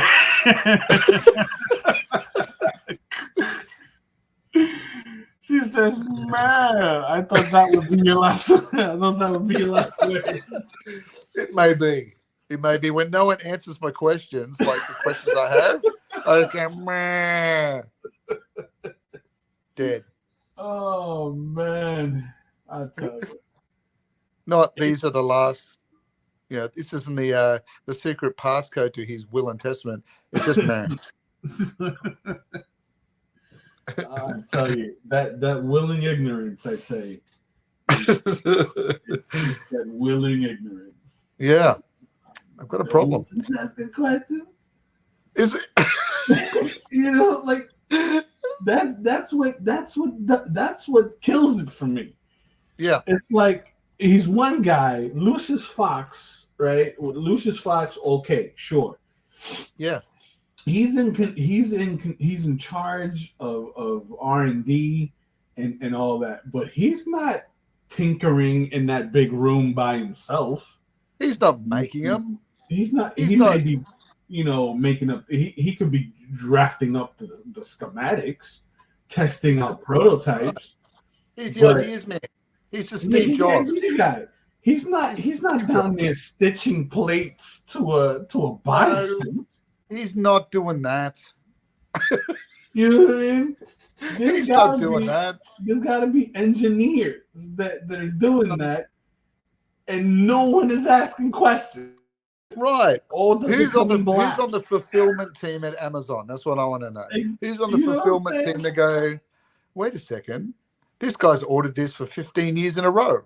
What is this? And it's all black. It's got bats all over it. I mean... Are you really telling me he's sitting down and grinding down a bit of steel to make a batarang for every time he goes out? Come on, man. You know how many of those you'll lose? You know what I mean? You know how many of those I would, like, me being Batman. Let's really think about that. Me being Batman, and I'm using it to disarm guards. Right. Or take out lights. Yes. The city would be littered with like, and then they're everywhere. At least I'm gonna pick it up and bag it up as evidence. But what if a stray like a kid finds it? Now he's pretending he's Batman, throwing batarangs at his classmate or something. You know what I'm saying? So now it becomes like a community hazard, if you see them, you throw them out or something, or you know what I mean? No one's asking questions. Don't tell me those punks wouldn't be following him around and flipping those batarangs on eBay like they do with your cards. Don't tell me they wouldn't be doing that. That's what I'm saying. Chris goes, it's Harold the Mute handyman working in the cave. Blind and mute. Can't see nothing, Harold. Because, I mean, if Bruce Wayne gets out of the Batmobile, just wants to get the suit off, the steam, the Man-at-Arms green suit steam. Oh man! Like, he doesn't want Harold the Mute handyman seeing him do that. And I highly doubt that like Alfred is down there like patching holes in the Batsuit. He doesn't know nothing. You know what I mean? He's got a whole mansion that he's got to deal with. Right. He's a butler. I highly doubt I highly doubt that Alfred is the only man, cleaning that whole mansion, cooking meals, and Yeah. then still finds the time to go into the Batcave and dust. He's got to bring that cold looking soup down to him. They look disgusting. I was like, what is this? I'm out burning carbs. I want a steak sandwich. I want something that's going to. I want a turkey leg. I don't want. I saw a cold ass grey looking soup. He said all those things.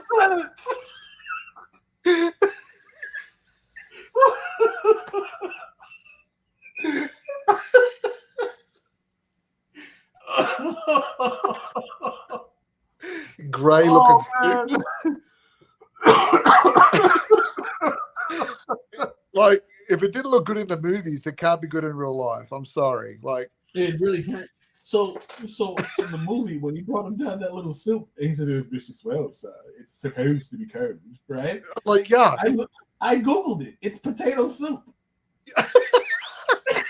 It's potato soup. I googled it because I'm like, what soup is supposed to be cold? Yuck. You know what I mean? Like, who's gonna eat cold soup? If I'm out there dropping snap kicks into guys' faces all night, I don't want to come home to a meal. I got a drink. I want a decent chewing meal.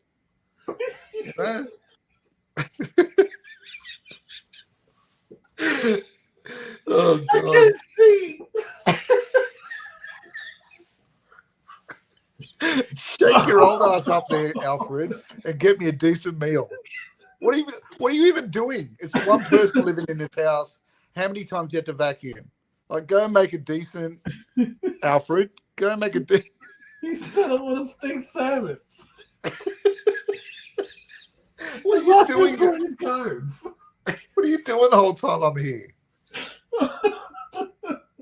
I'm sleeping half the day, and then I'm making a night. What mess could there be to clean up? Oh my goodness! I think Alfred needs a performance review. I think that's my feeling. Once again, welcome, ladies and gentlemen. We'll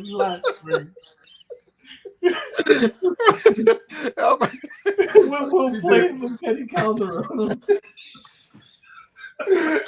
I think we need to review Alfred's contract. It's not working out, Alfred. Oh, man. Give me something, like give me some hot chips or something, like fries, like something. Get a cold soup. Who wants that?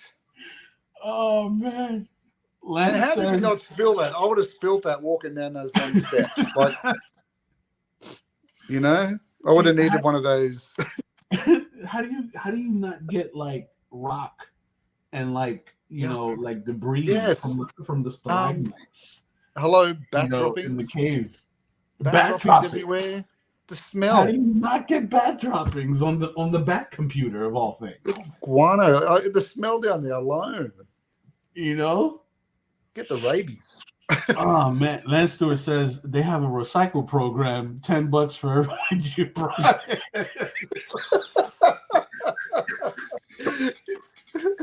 A bunch of people following the Batmobile in like a Volkswagen combi van or something, just picking them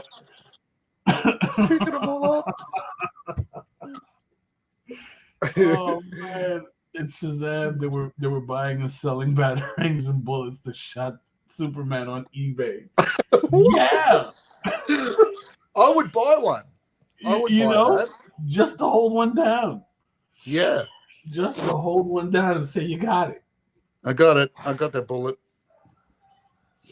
Oh man.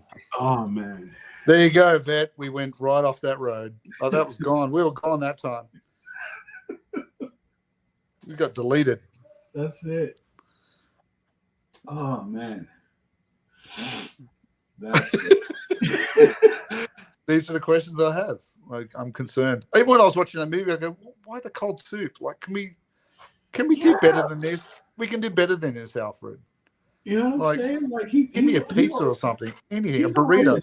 He's already a small guy. Yeah. You know, let's get let's give him some red meat, something. I want to hear a bit of like emotion out of Alfred. Like, Bruce Wayne takes his shirt off and his back looks like a road map.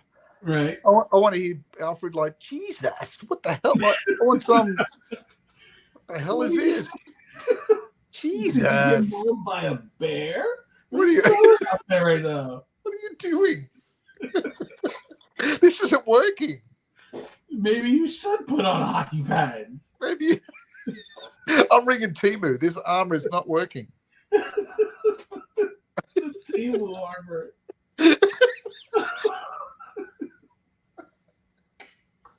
Oh man. Oh,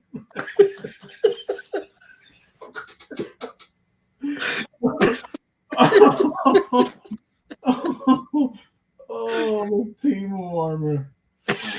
Oh man. You nearly killed Kenny. You couldn't even kill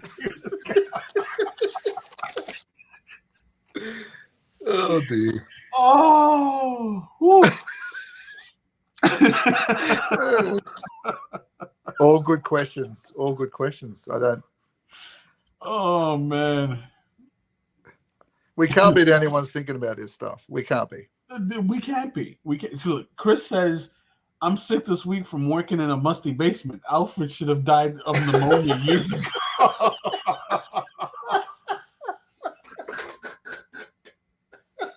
You just find him. Where's Alfred? Where's Alfred? He's not wrong. Yeah.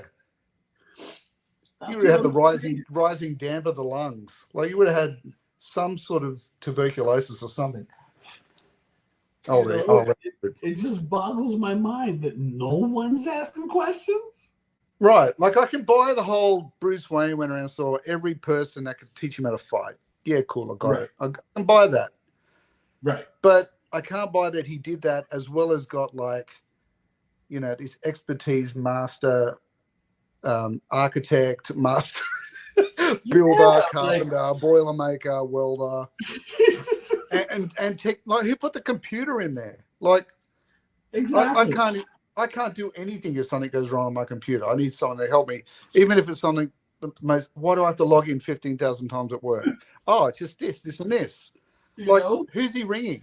Who's he ringing down there to say, look, listen, I can't log into my computer because they've changed all the passcodes on the crime files, like downtown. So can you help me hack back in? Like who's? Come on, man. Like what's his Norton antivirus looking like? Yes. Right. I don't like the new Windows update. I don't like this screensaver. I don't want to see the pretty mountains. That's another great question. Is he on Mac or Windows? Right. He can't be on Bruce Wayning. Like, I mean, he's got to have something that aligns with the operating systems of other things, I don't know. These are the burning questions, ladies and gentlemen. These are the burning questions. They are burning questions, damn it. Every time I watch these movies, I'm like, oh no, what is this? Who built that? It's cool, but who built it? What kind of a budget is he working with that he's like? Right. Then he had that shipping container that had like the 15 layers underneath it that were all like weirdly illuminated, like it was one big O-ring light. Like, who did that? Alfred? You didn't do that. Yeah, like I could understand if it was something that had a different purpose originally. Right. Like it was a warehouse or something. Right. And he's like, you know what? Let's just go here. We'll use it for this. It's off the books. Blah, blah, blah. Yeah. No problem. Right. But he had stuff like coming out of the floor. He had stuff coming out of the floor, a ramp that would come down so that he could conveniently ride his motorcycle out into the street. Again with the ramps and the floors that jump up and down. Awesome. Absolutely. Like, and then Bane comes in, figures out where he is, blows the floor out of the building without destroying everything. Like, when did he be? Who did he get a demolitions expert in? Like, was he consulting people? These questions. Like this guy was in a cave his whole life, in a dungeon. Chris Borman said that the back computer crashed when it ran Vista.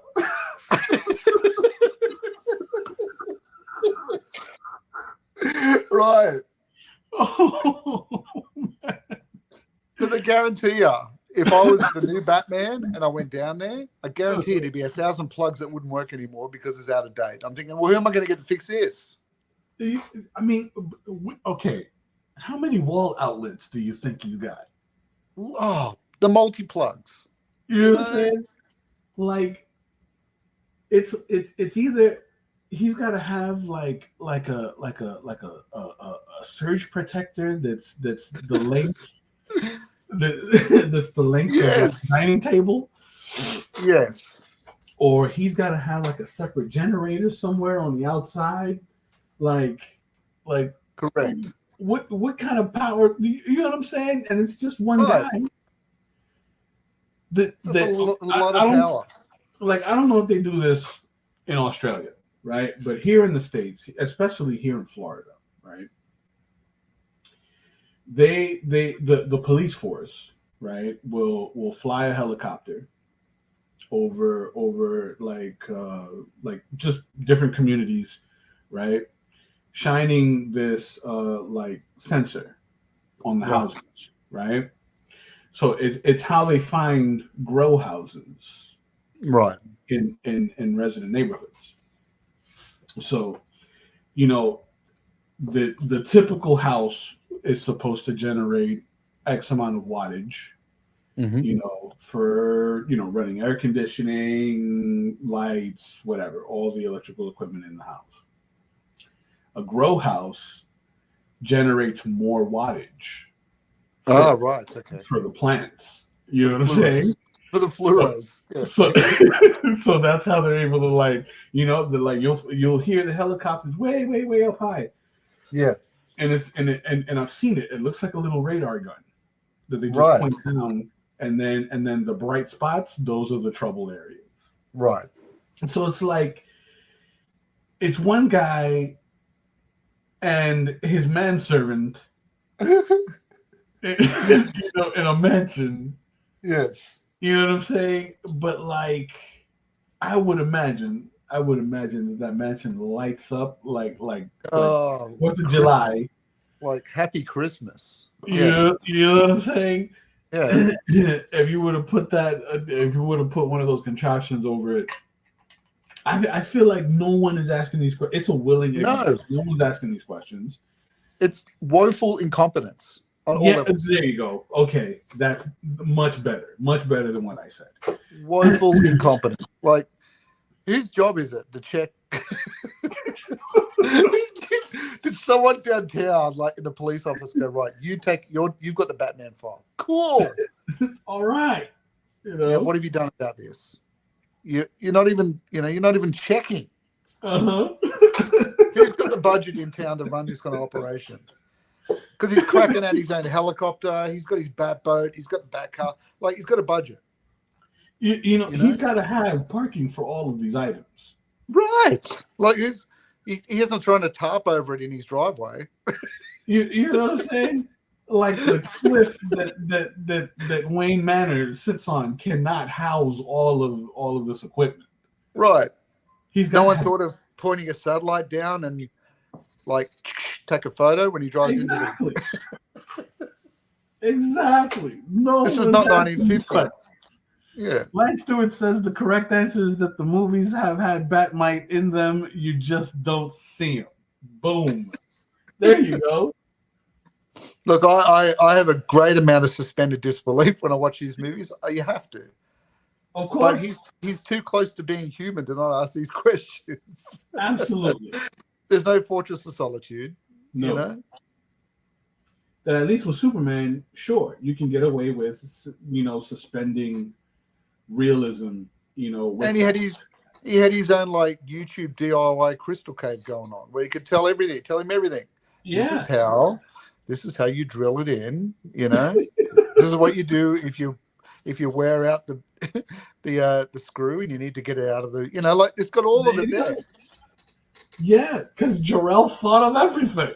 He's got the Jarrell This Old House going on all the time. You're around this whole house.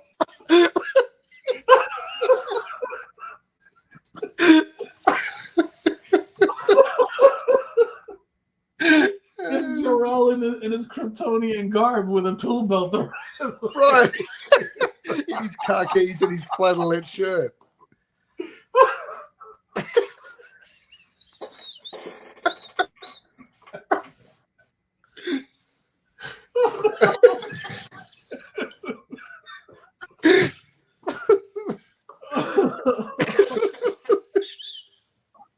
Oh, man. Who's Batman got? Alfred? He doesn't know anything. Especially the Tim Burton Alfred. He's nearly dead. Like, oh man. Whew.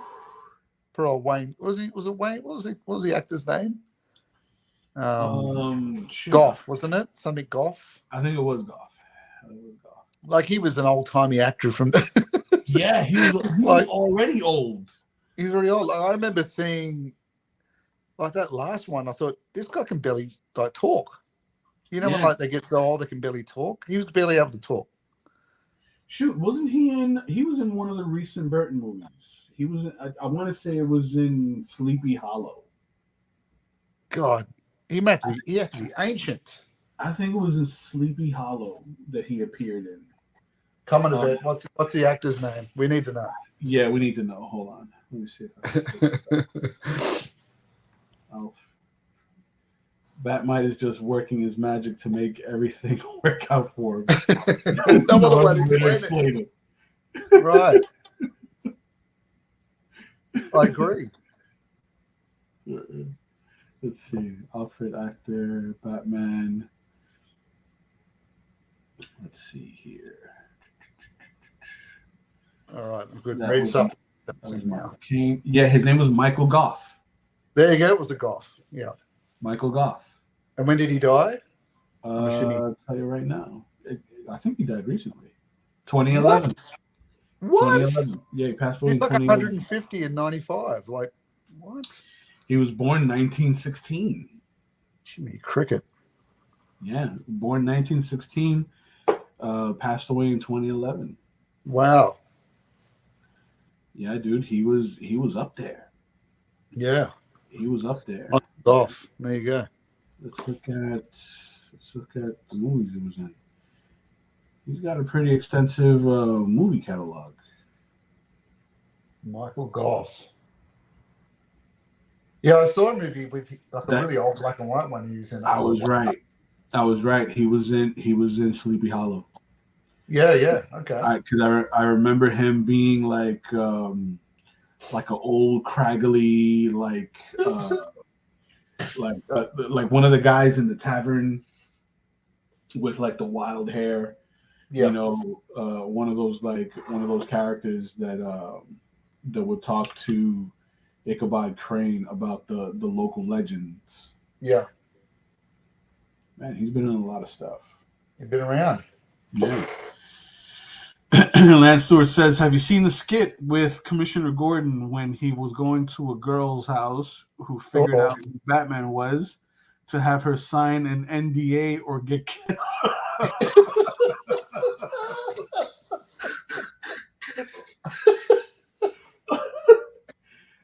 No, man. You got to share that one. No, but now I think I need to. Yes. That sounds fantastic. Oh, man. That sounds fantastic. Yeah, I love it. Oh, man. Hold on. Let me see. Let me get a clear shot of Stratos' gauntlets. Okay. They're pretty plain. So yeah. So I may just thin these out just a little bit and show a little more of the forearm. And open this up a bit more.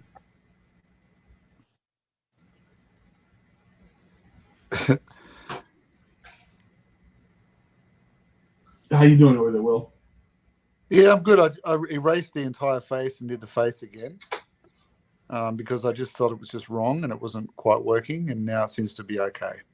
Good. I just think I just had the angle wrong, I think. Yeah. I am wondering about his wings because on the actual toy illustration, his wings fold with the arms and go along the arms. I've got them forward, so they must be on some sort of hinge. That's what I'm imagining. Right.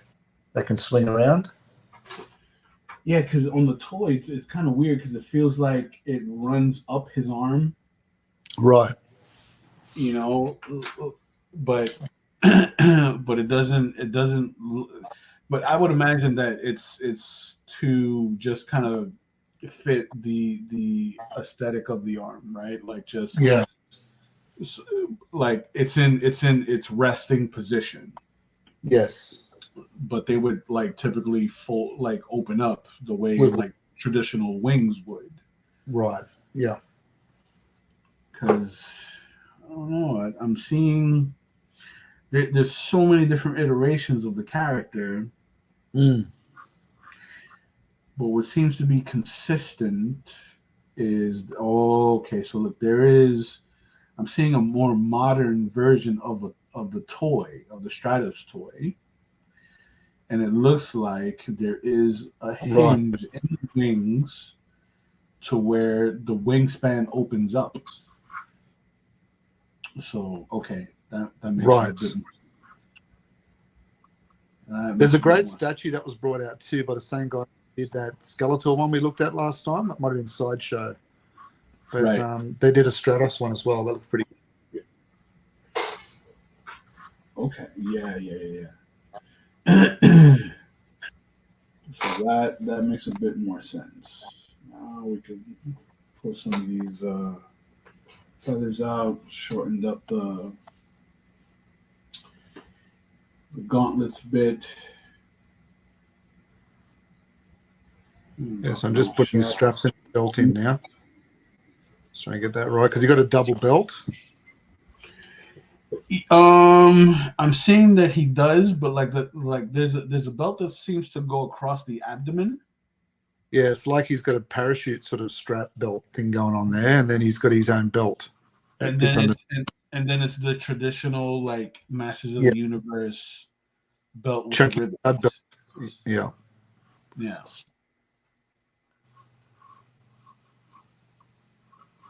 The chunky stud belt. Again, look, dude, someone had a mold. Like they all had the same belt. They had their own version of, Alibaba or Temu or something, making their own belt, cranking them out because the heroes and the villains could order them. It wasn't biased. There you go. Oh, Lance put the link to the NBA video. Good job, Lance.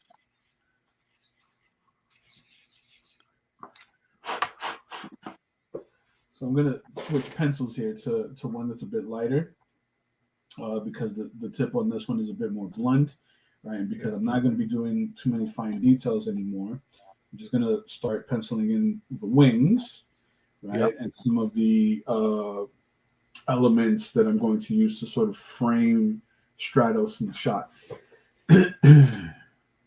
So we're going to just kind of jump in here and work from the gauntlets and start off with small feathers over by the elbow, and then progressively, fan them out into bigger lines moving away. Do the same thing here.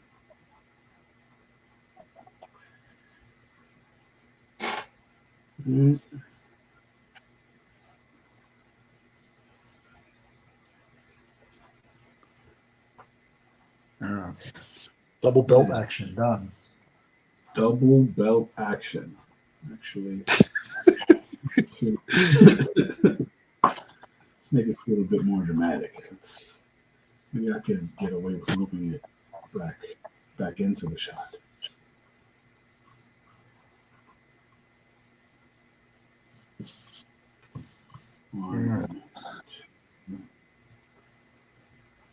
Open this up. Boom. It's kind of got like it's like a parachute straps or like suspenders. Yeah. But then no shirt under it.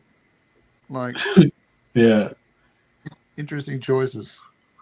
You know, they didn't think it through, Will. They didn't think it through. Not worried about chafing or, the rubbing effect or even like the slippage of the suspender, like off the shoulder number. Like, like.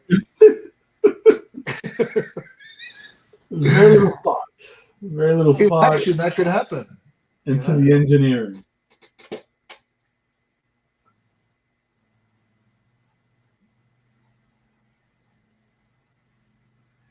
I think this is the first one where like I go off the page with the wings on this. Lance Stewart says, I have to ask, does my name in any way sound like Wayne? When you said my name, will it come up as Wayne in the captions?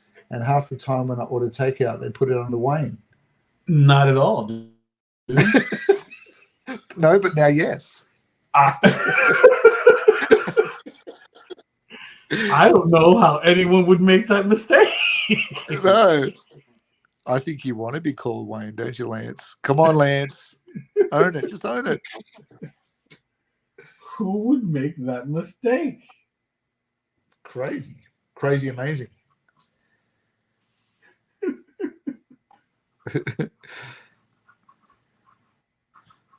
Are you going to go? You don't have any of the underwear showing on you. Oh, you do have a bit, don't you?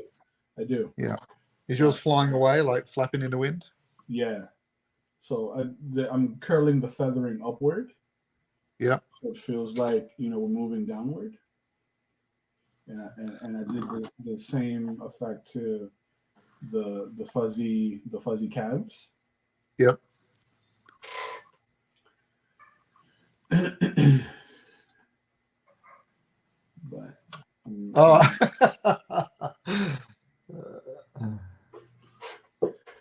But that's interesting. There you go.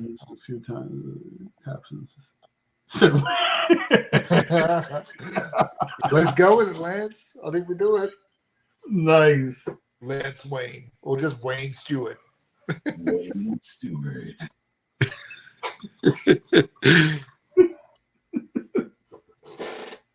Couldn't hurt to have that kind of money attached, though, could it, Lance? This is true. This is true.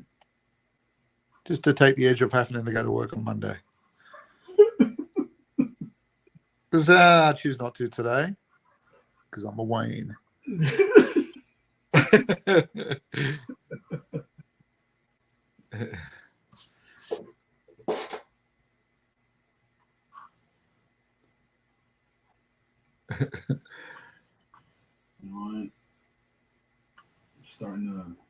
I'm starting to like it. Starting to dig it. That's good, Kenny. Look at that. Yeah, starting to dig it. If I bring the camera up a bit higher and you guys can see the whole thing. Yeah. Right? I'm interested to see what that looks like in color when you start your background. Yeah. Because I may add a bit more plumage to the wings. So that the wings... Plumage. Yes. Plumage. So we get, a nice big kind of mass up here. Yeah. Right. Here, back to the drawing board. We love some plumage. That we do.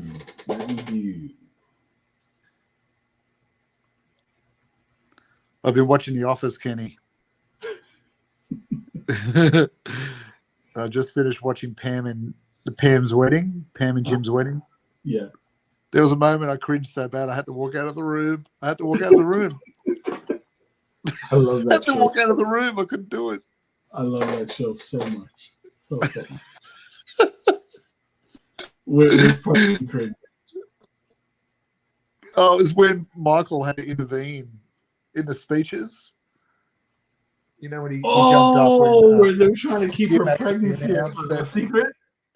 And then he starts getting up explaining to everyone how it happens in modern day relationships. And how condoms block. Yes. Condoms, I couldn't do it. They block I the laughed. feeling. I had to walk out of the room, come back later. I couldn't It's do not it. necessarily different for the woman. Oh man, I love that show so much. So funny. Oh my God. Man. I'm just gonna drop some details here on the backpack. Did you see that link I sent you where they were talking about doing a reunion show? Oh yeah. When I think that was a monologue from SNL, Yeah. wasn't it? Yeah. Yes. Yeah.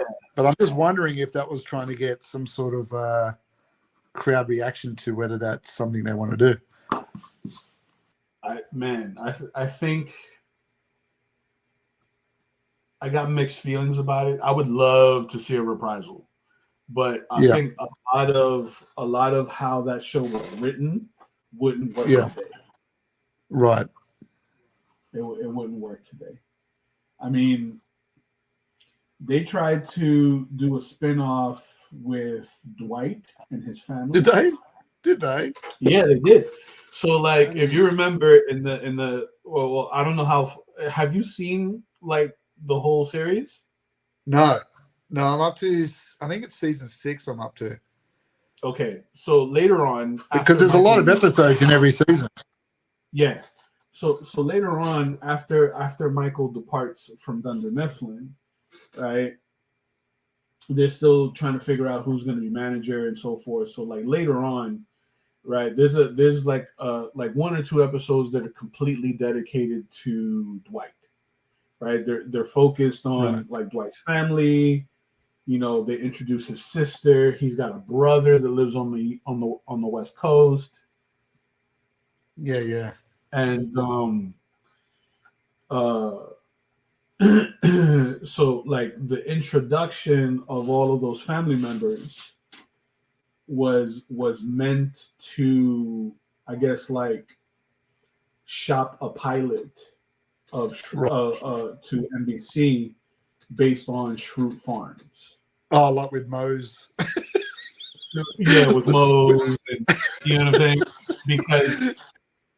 Because I think it's Dwight's aunt, right? That he's got an elderly aunt that passes away, and she leaves them her farm, which is like the bed and breakfast farm.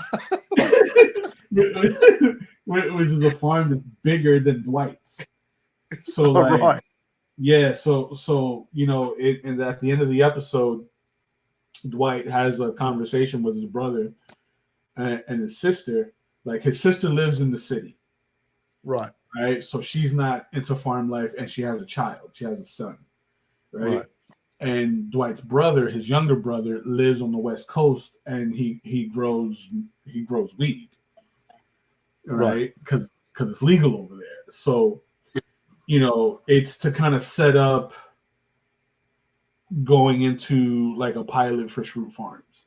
That you know, they figured, you know, it would kind of like kill the magic, right? So they never like went through with it.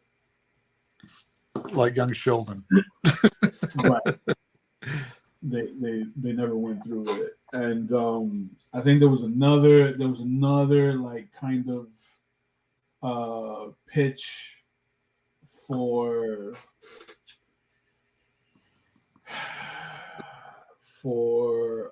a show focused on another character. All right. Was it Michael's one? I think so. Because they tried that with Ricky Gervais's character, didn't they? In the English Office, where the boss went on the road trying to sell his music, and it didn't really take. Right. So there were a couple of ways that they tried to keep it going, but you know, it wouldn't have been the same magic. Dynamic. It wouldn't have had the same dynamic. There's no Meredith. Office, and it's based in my hometown. So believe it or not, Chris, a lot of a lot of the set pieces in the office was shot on the West Coast. Oh, So, right. fun fact, uh, John Krasinski, the character Jim.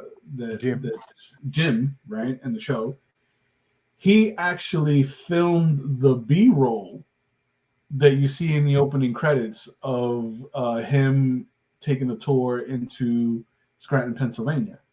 Oh, right. So he shot that, right, in preparation for the show. He wanted to get to know the area, right? So a lot of what you see in the opening credits was That actually shot in Pennsylvania. that But shaky cam kind of footage. right, that like found footage kind of Yeah, vibe. yeah, yeah. But the show itself was filmed on a lot in California. It's a great show.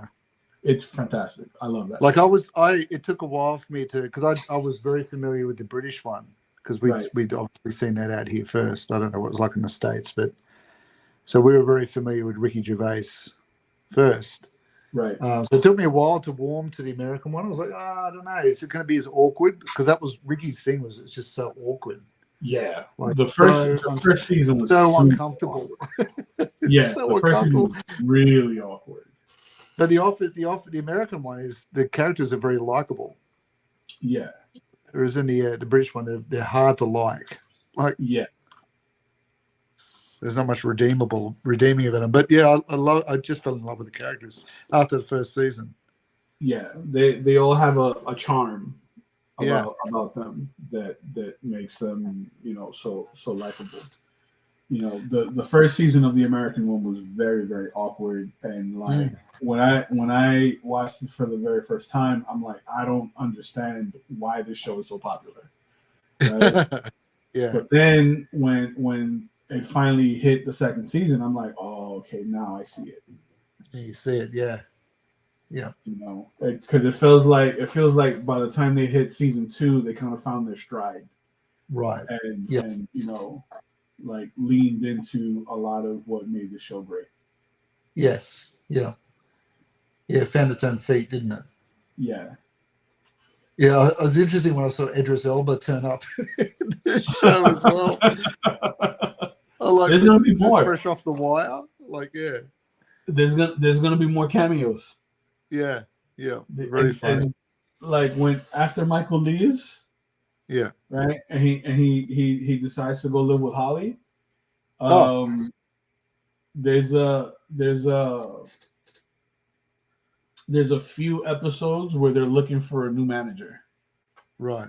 Right. So I won't even spoil it for you because like some of the people that come into interview for the manager position will surprise you. Oh, really? Yeah. I can't wait.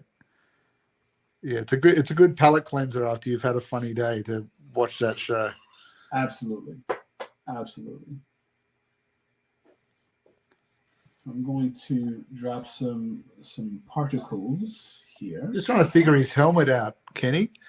Does that band that runs under his eyepiece run right around? Let me open up my reference. Let me look at the reference right now, as a matter of fact, because I think that it serves it does. It goes towards the back of his helmet. But look at the mini comic one. It doesn't. Down the bottom right hand corner. Yeah, that's right. And, yeah, but I don't know. But then the Filmation one, it goes around, but it doesn't. Then he's got a chin piece that happens underneath the helmet there. Right. What? Now, I think that you can get away with not doing that part underneath the chin. Right. He's got like, his beard. Yeah. And the helmet sort of like hides a lot of the shape of his skull. Yeah. I'm just going to excuse myself. I'll do a bit of extra research. It almost feels like a bucket. Yeah. Helmet. Let's have a look here. Okay, so the toy. Okay, so the toy version, it goes around like this and kind of finishes there. Okay. And then the helmet goes like that and tucks under his chin. I see. I kind of like that. Gotcha. And then he's got the cool fins that go on top. Right, he's got the 3 fins. Yeah, I'm going to go with that. I think that's cool. Yeah.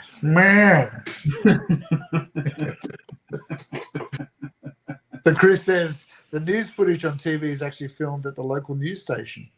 There you go. Ooh, very nice. There you go.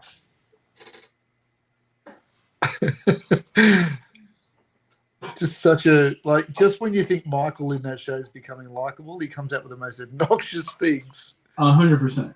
You think, oh my god. 100%. I think one of the most popular episodes of that show was the dinner party. Yes. I felt sorry for him. With Jill. Yeah. Was it Jan? What was it? Jan. Jan, that's it. Jan. The dinner party was one of the Called the was cops. one of the most popular episodes. Yeah. That one, the Chili's episode where Pam gets drunk. I think yes. That's the beginning of season 2. Yeah, was that the one where they went on the boat? Was that one? No, that's later.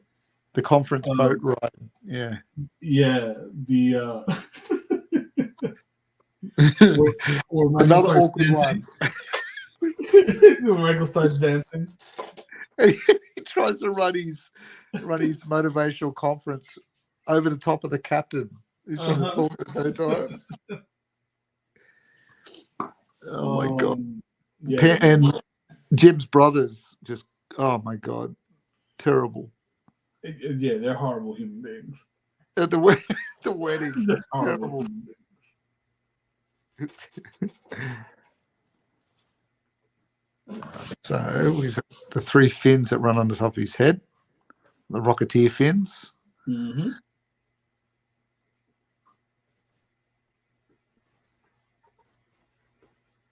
Which, if you were flying at full speed, that would be quite a dangerous thing. Oh yeah, like if you were to headbutt somebody with those fins, You get hit with those fins, and they're good deflector sort of things, like a shield. Yeah.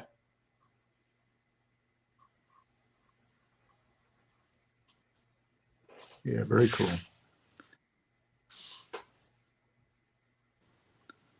And he's got some weird sort of design at the nose piece here.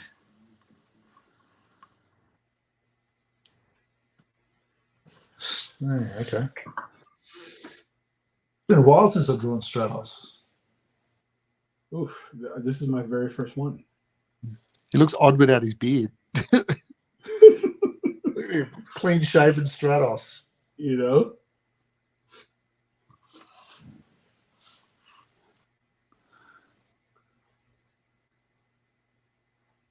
Yeah, he's certainly one of my favorites when I was a kid.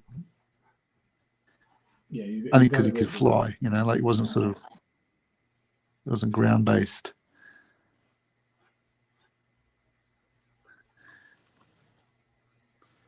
But Creed cracks me up every time. It's just so random. Creed in the office just gets me. So one of the things that I absolutely love about the show is that everyone in the staff, each one of the actors has had a turn at writing a few episodes. Yeah. Right? Even Toby. even Toby wrote a few episodes. You know what I'm saying? Toby, who exits himself out of the whole. Yeah, dude. Exits himself out of the meetings now. Just knows when to leave. You know, and fun fact, that's there's an episode where Toby has a conversation with one of his brothers. Yeah, Right. That's the real actor's real brother. that's great.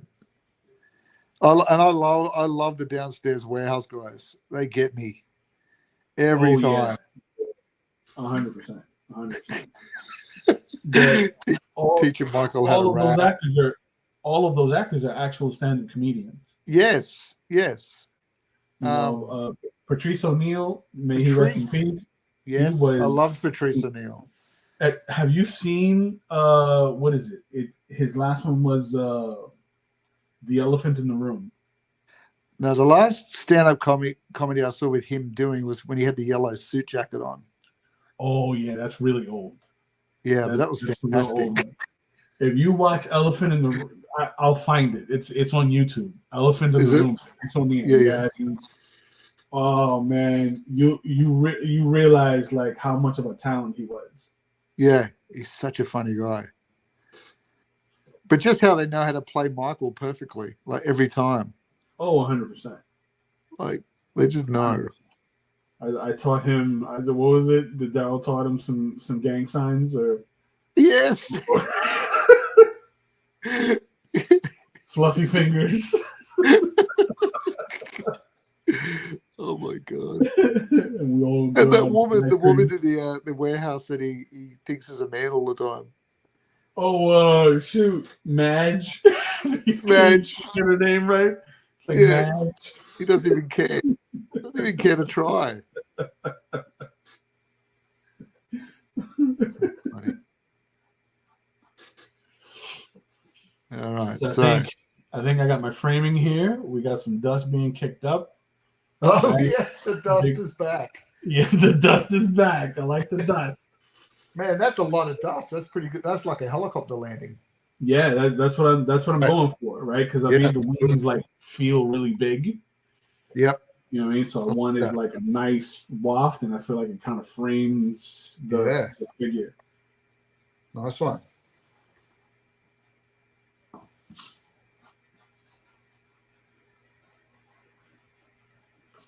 Nice one.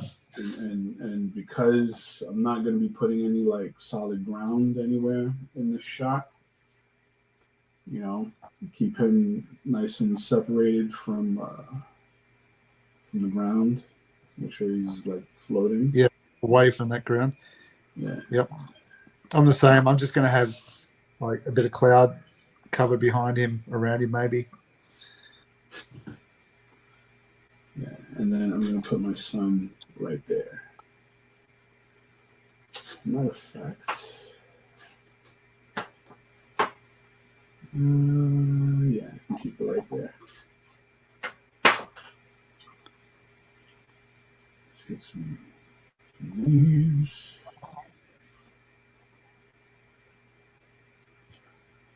Grass kind of being kicked up. How much of the 1980s chest hair are we going with, Kenny? Ooh, you know what? I think the doormat. How much?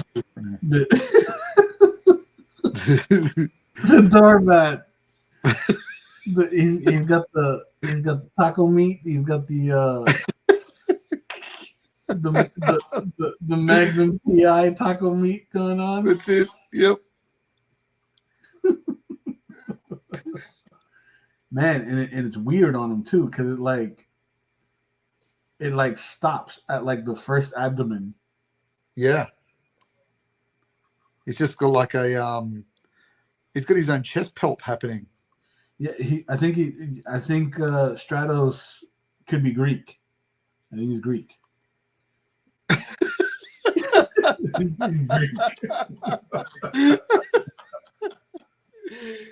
He's Greek. He's got some interesting choices on the where he shaves though, doesn't he? Like he's got a skin tone face, and that's the only thing skin tone. Yeah, the rest of it is a gray bodysuit with strategically placed patches of hair. Complete with the animal pelt. Yes.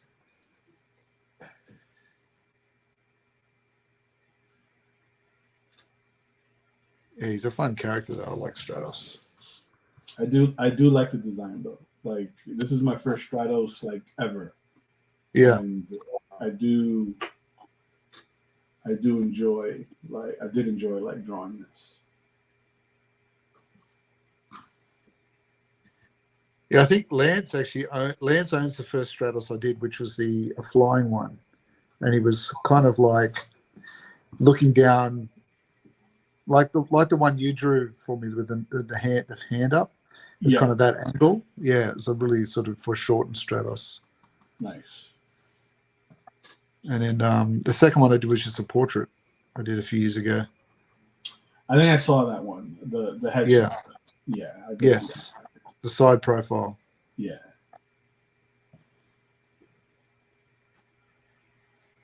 Okay. Yeah, I think. Did you end up going with the claws for the feet? What did you end up doing? Was it the boots? No, I gave him like some angled like feet, but I didn't like give him like long like craggly nails. I didn't do that. Right. Craggly nails. Yeah. Because he's got a couple designs here where it looks like he's wearing boots. Yeah. He's got some red boots. I see him one with like the blue boots with the pelt along the top, like He-Man. Yes. But I do like the fuzzy calves and the bare feet. Yes.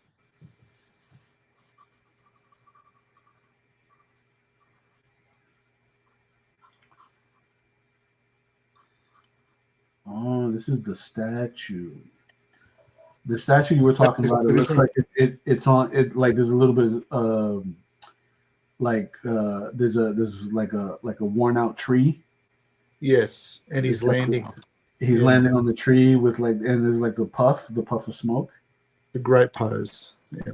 Yeah, that's a great pose. That is a great pose.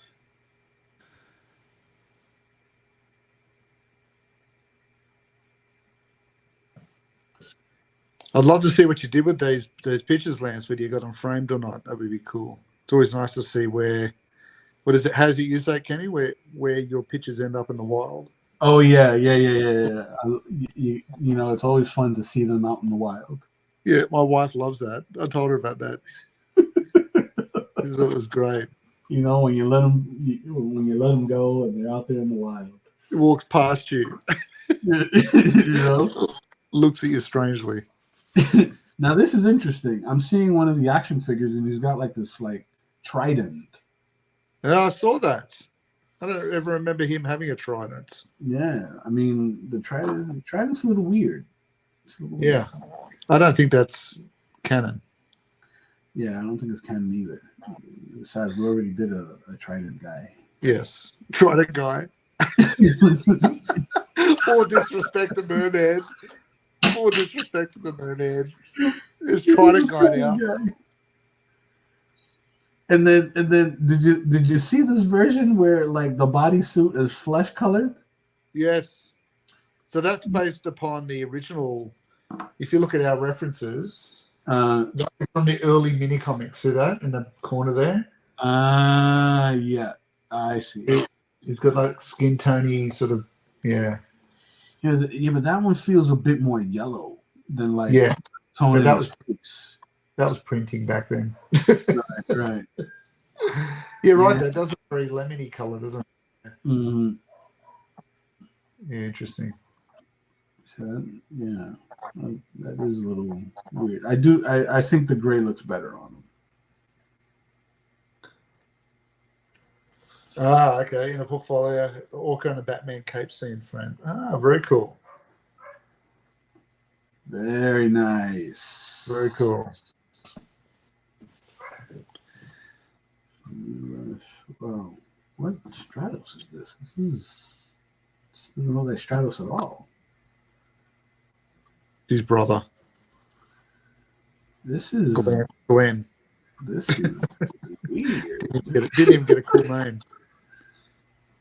Glenn. Colin from Amazon.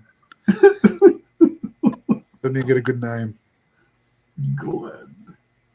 Glenn, who worked at Walmart. It's his brother. Yeah, there's some impressive stuff. There's some impressive stuff. Well, the statue has the full like 360 turn. Yeah. Right. They've So done you a get beautiful series. There's a whole bunch of them. They did Trapjaw and Beastman and Skeletor. The Skeletor had him running the Panther. right. Yeah.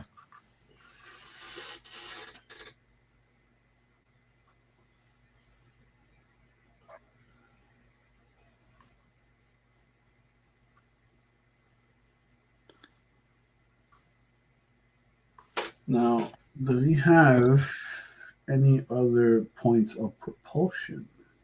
Just his jetpack, isn't it? Yeah, it's just a jetpack. Just a jetpack. This modern version has it on the back of the calves, but that looks like armor as opposed to the fuzzy calves. And I like the fuzzy calves. All right. Well, I've just about done mine. I think it's ready for paint. Yeah, so am I. So am I. So I'll look at that in its entirety there. That's good, man. Framing. I'm going to do my sun right in here. So this will be like negative. Yeah. Drop my blues around there. I gave him a little bit of a propulsion in the jetpack. Yeah. So, and then we're gonna do some very light umber here for the dusting.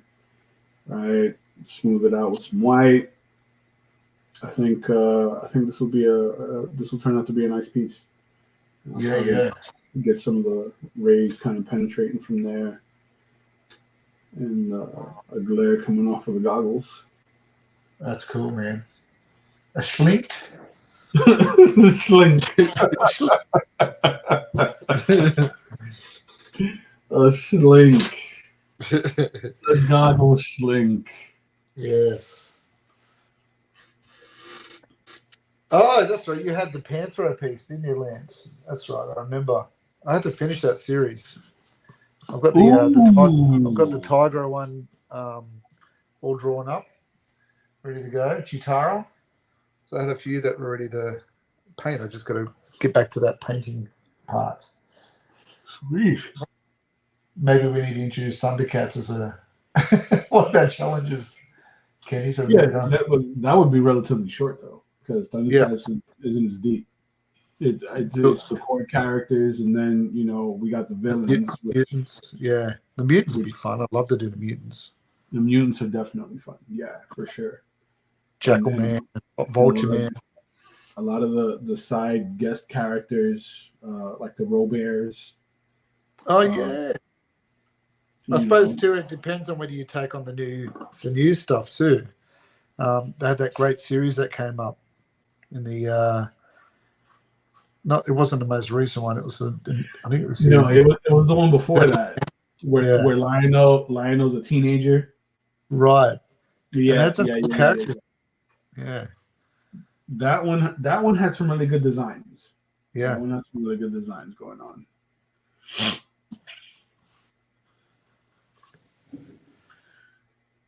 All right, so I'm ready for application of paint. I think. I like the way that's turning out.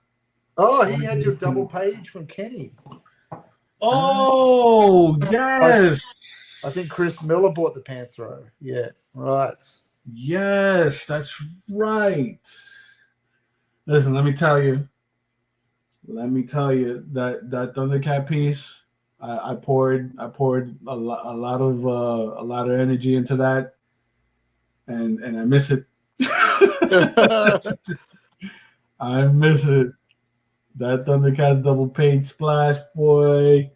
Man, I took that to Puerto Rico, and like I had guys like standing in front of my portfolio book looking at it like ready to make some life-changing decisions. Yes. Ready for those hard discussions when they get home kind of decisions. I'm telling you. But man, I'm glad that it went to a good home. Yeah. Now Now, and I'm pretty sure you remember we had this conversation, Will, that like Yeah. I wanted to do another one, not another like large multi-panel like piece, like the one that I did of the Avengers. Yes. But I was trying to decide what faction to go with, and I think that Right. now with the success of X-Men '97, I Mm. might do everyone that's ever been in X-Men. Oh man, I would love to be a part of that challenge. That sounds fun.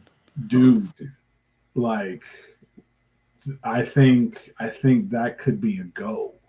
Yeah, because we did discuss superheroes for this challenge, didn't we? Yeah. It's I think the feeling at the time was that there's a lot of other channels doing a similar thing. Right. But yeah, that would be fun. To do X-Men, everyone. Avengers, Justice League. I think that would all be fun. Yeah. And then put all of those together in a bound book. Yes. You did. Dibs. Correct. It would be huge, dude. So for some context, Lance, in I want to say it was 2016, 2015, 2016, I had my very, very first gallery showing. Right. And the theme of the art show at the gallery was centered around comic art. So, we had all kinds of professionals like showing their pieces there, like Jose Delbo, who passed away recently, also who's known for Silver Age Wonder Woman. Right. He had these enormous, like 5 foot hand painted pieces that he did of like the Joker and like Wonder Woman and all that, right? And a lot of local artists had donated some of their comic work as well to the art exhibit. So one of my, I guess, prized pieces like that I like poured a lot of energy into, like the Thundercat piece, was one of the Avengers. Now you saw the Thundercat piece. That was 2 panels of 11 by 17. The Avengers piece was 5. Jeez. Right? It was 5 pages, landscape, and you could sit them right next to each other and they all connect to make one massive piece. Devastator. Yeah, it became Devastator, right? Yeah. So, and I used every Avenger who's been on the roster from 1963 to the current roster, right? And I used all of the sidekicks, all of the honorary Avengers.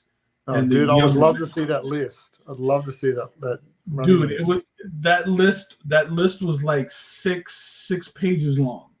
Yeah. Right. And I would cross them off as I would draw them in.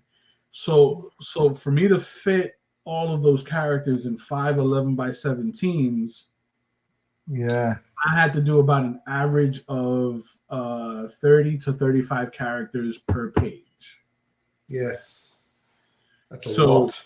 Yeah, so and I would do it in a way where I'm playing around with depth, right? So I would put some characters in the foreground and then kind of stack them in the background, have them come over the horizon a little bit, and then anyone who could fly was airborne. Yeah. That's how I was able to pull that off. And I ended at like someone saw, I think it was on the second page. I was barely even done.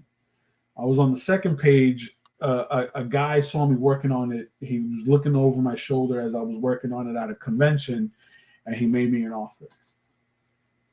And I'm like, nah, I don't really want to sell it. It's me. And he's like, all right, I'll give you this much. And I'm like, but it's not done. And he's like, look, don't worry about it. I'm going to give you this much. and I was kind of surprised at how much he offered me, right? And he's like, he gave me $200 up front. He was like, here, this is my down payment. I'm gonna run it because I've seen you at these cons before. I'm gonna run into you again, and every time I see you, I'm gonna give you more money, right? Until it's paid off. So take your time, finish it, and I'll pay it off before you're done. And then when you're done, just I'll see you again, and you just hand it to me. Nice. So I was able to knock it out by the time he finished paying it off. And I told him, let me hold on to this for a little bit longer, for about a month longer, just so that it can hang in a gallery. Right. And like, it was one of my proudest moments because it was like my very, very first gallery showing. And I was able to display it, in all of its like splendor, along with some other original pieces that I did. Yeah. And I like took pictures of it. And before I turned it over to the guy that bought it, like I took scans of all the artwork. So I have those in my archives. But since then, I've had this in the back of my brain of doing another large piece because I love doing ensemble pieces. Yeah. You know what I'm saying? Like it's like George Perez for me is one of my biggest inspirations, and I love the way he would do ensemble pieces. Yes. So I've had it in the back of my head to do another one, but bigger. You know what I mean? Yeah. So I ran through like my mental Rolodex on like who are some of the biggest factions that I could do this around, right? So X-Men was one of the first ones that popped in my brain because that's had a rotation over the decades, right? Because you could do X-Men, X-Force, X-Factor, Excalibur, right? Alpha Flight. Yep. You know what I'm saying? The New Mutants, Generation X, the Brotherhood of Evil Mutants. Yes. Like that's big. The Morlocks. Yes. You know what I mean? Because that's a hefty roster. Then the other one that I thought of is everyone that's ran through the Justice League. Yeah. Now that would be great. Because that's it's the JL, the Justice Society. Yes. The JLA, which is another separate fact. You know what I'm saying? Like, yeah, like that's a really deep roster because we're talking JLE. The JLE. You know what I'm saying? I also thought of doing what was this other one? It was X-Men. It was Justice League. I did Avengers. It was it's on the tip of my tongue now. The Jedi Order. Oh yes, yep. The Council. The whole, but like all of them. Yep. Going back from like the old Republic to the new. Now that's a tricky one too, because do you then go off canon with gaming as well, like Knights of the Old Republic and some of the extended universe stuff? True. And a lot of that extended universe stuff is phenomenal. It's phenomenal. But it gets like you mentioned, it gets a little tricky with with what's canon versus like what was in like the Dark Horse books. Right. Yeah. Yes. So I'm leaning heavily towards X-Men. That'd be fun, man. That's gonna be a big roster. I had a similar project I wanted to do with I still haven't gotten around to doing it properly, but is the all of DC villains. but Ooh, in a grimy bar scene, like an underground speakeasy, yeah, where all of them like the down there. Oblivion Bar, Sorry, like the Oblivion Bar. right? Yeah, similar to that. Yeah, and just having all of them doing different roles down there, but you just see like the grimy looking card tables with the green lights and the bartenders, and yeah, Oh, kind of that's like real kind of film noir kind of style. I think that'd be fun. that's a fantastic idea. That'd be a fun piece to do. You get like some Easter eggs where there's a couple people at the bar having a Yeah, drink. man. Yep. Some others like shooting pool or playing Right. poker.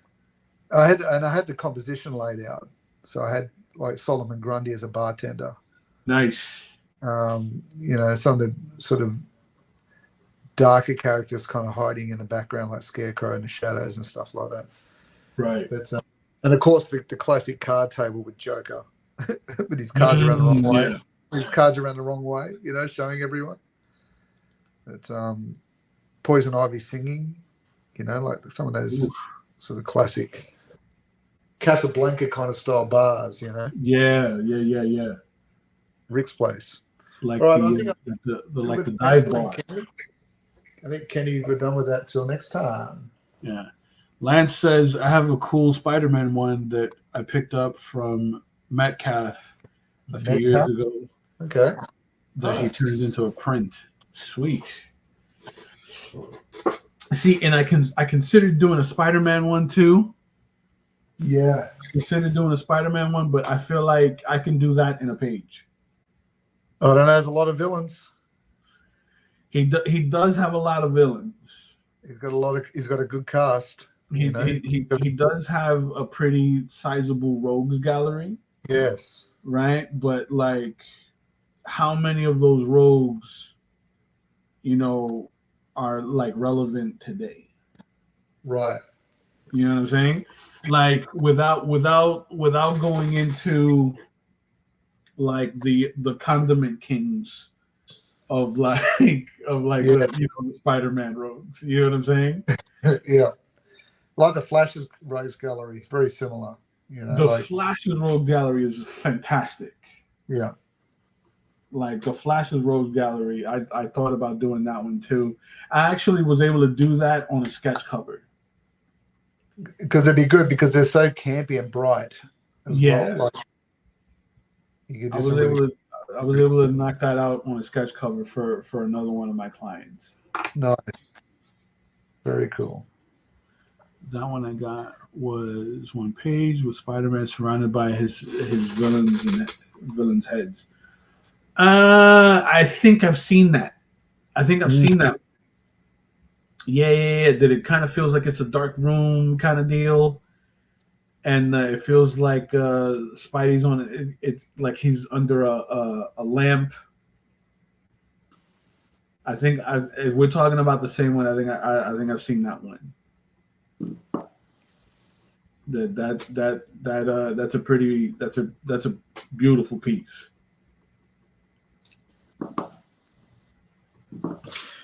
Talk about beautiful pieces, Kenny. Give your Etsy shop a quick plug before we wrap it up for today.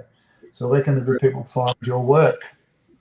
Wild Inks Studios on Etsy. As you see it there on the bottom of your screen, right next to my name, Wild Inks Studios, one word on Etsy. It'll take you right to my Etsy shop. I have commission opportunities. I have commission opportunities available in my Etsy store where I am offering comic sketch covers, 11 by 14 size commissions, which is the same size as the Motu art that we've been doing on these live streams. The sketch cards, which are standard sketch card size, right? I'll pull one out right now just to show you guys the cardstock quality, right? Standard card size, right? Nice and thick, yeah, because these are always hand painted, right? And they're always guaranteed 101, right?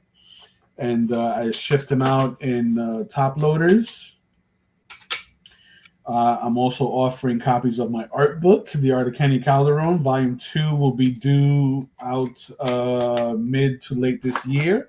I'm already putting files together for that. So, yeah, head over to the Etsy shop.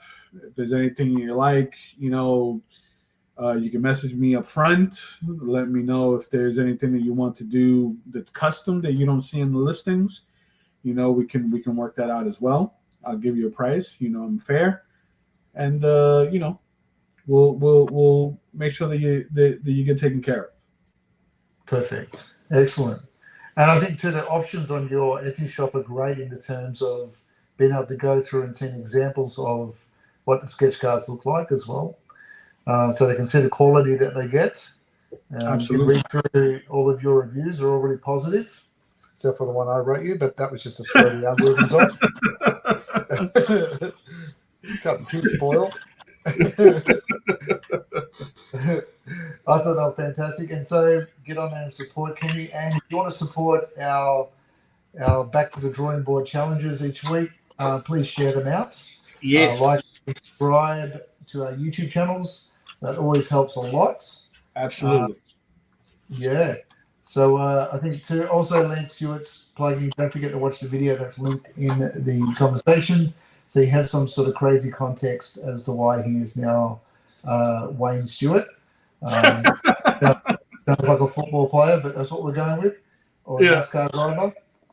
So this concludes our session for this time at the drawing table. We'll be back again next week at the same time. We hope everyone has a great week. Enjoy yourselves, watch all the pop culture you can, have fun, take care of yourselves, and we will see you next time around. See you guys. Great week.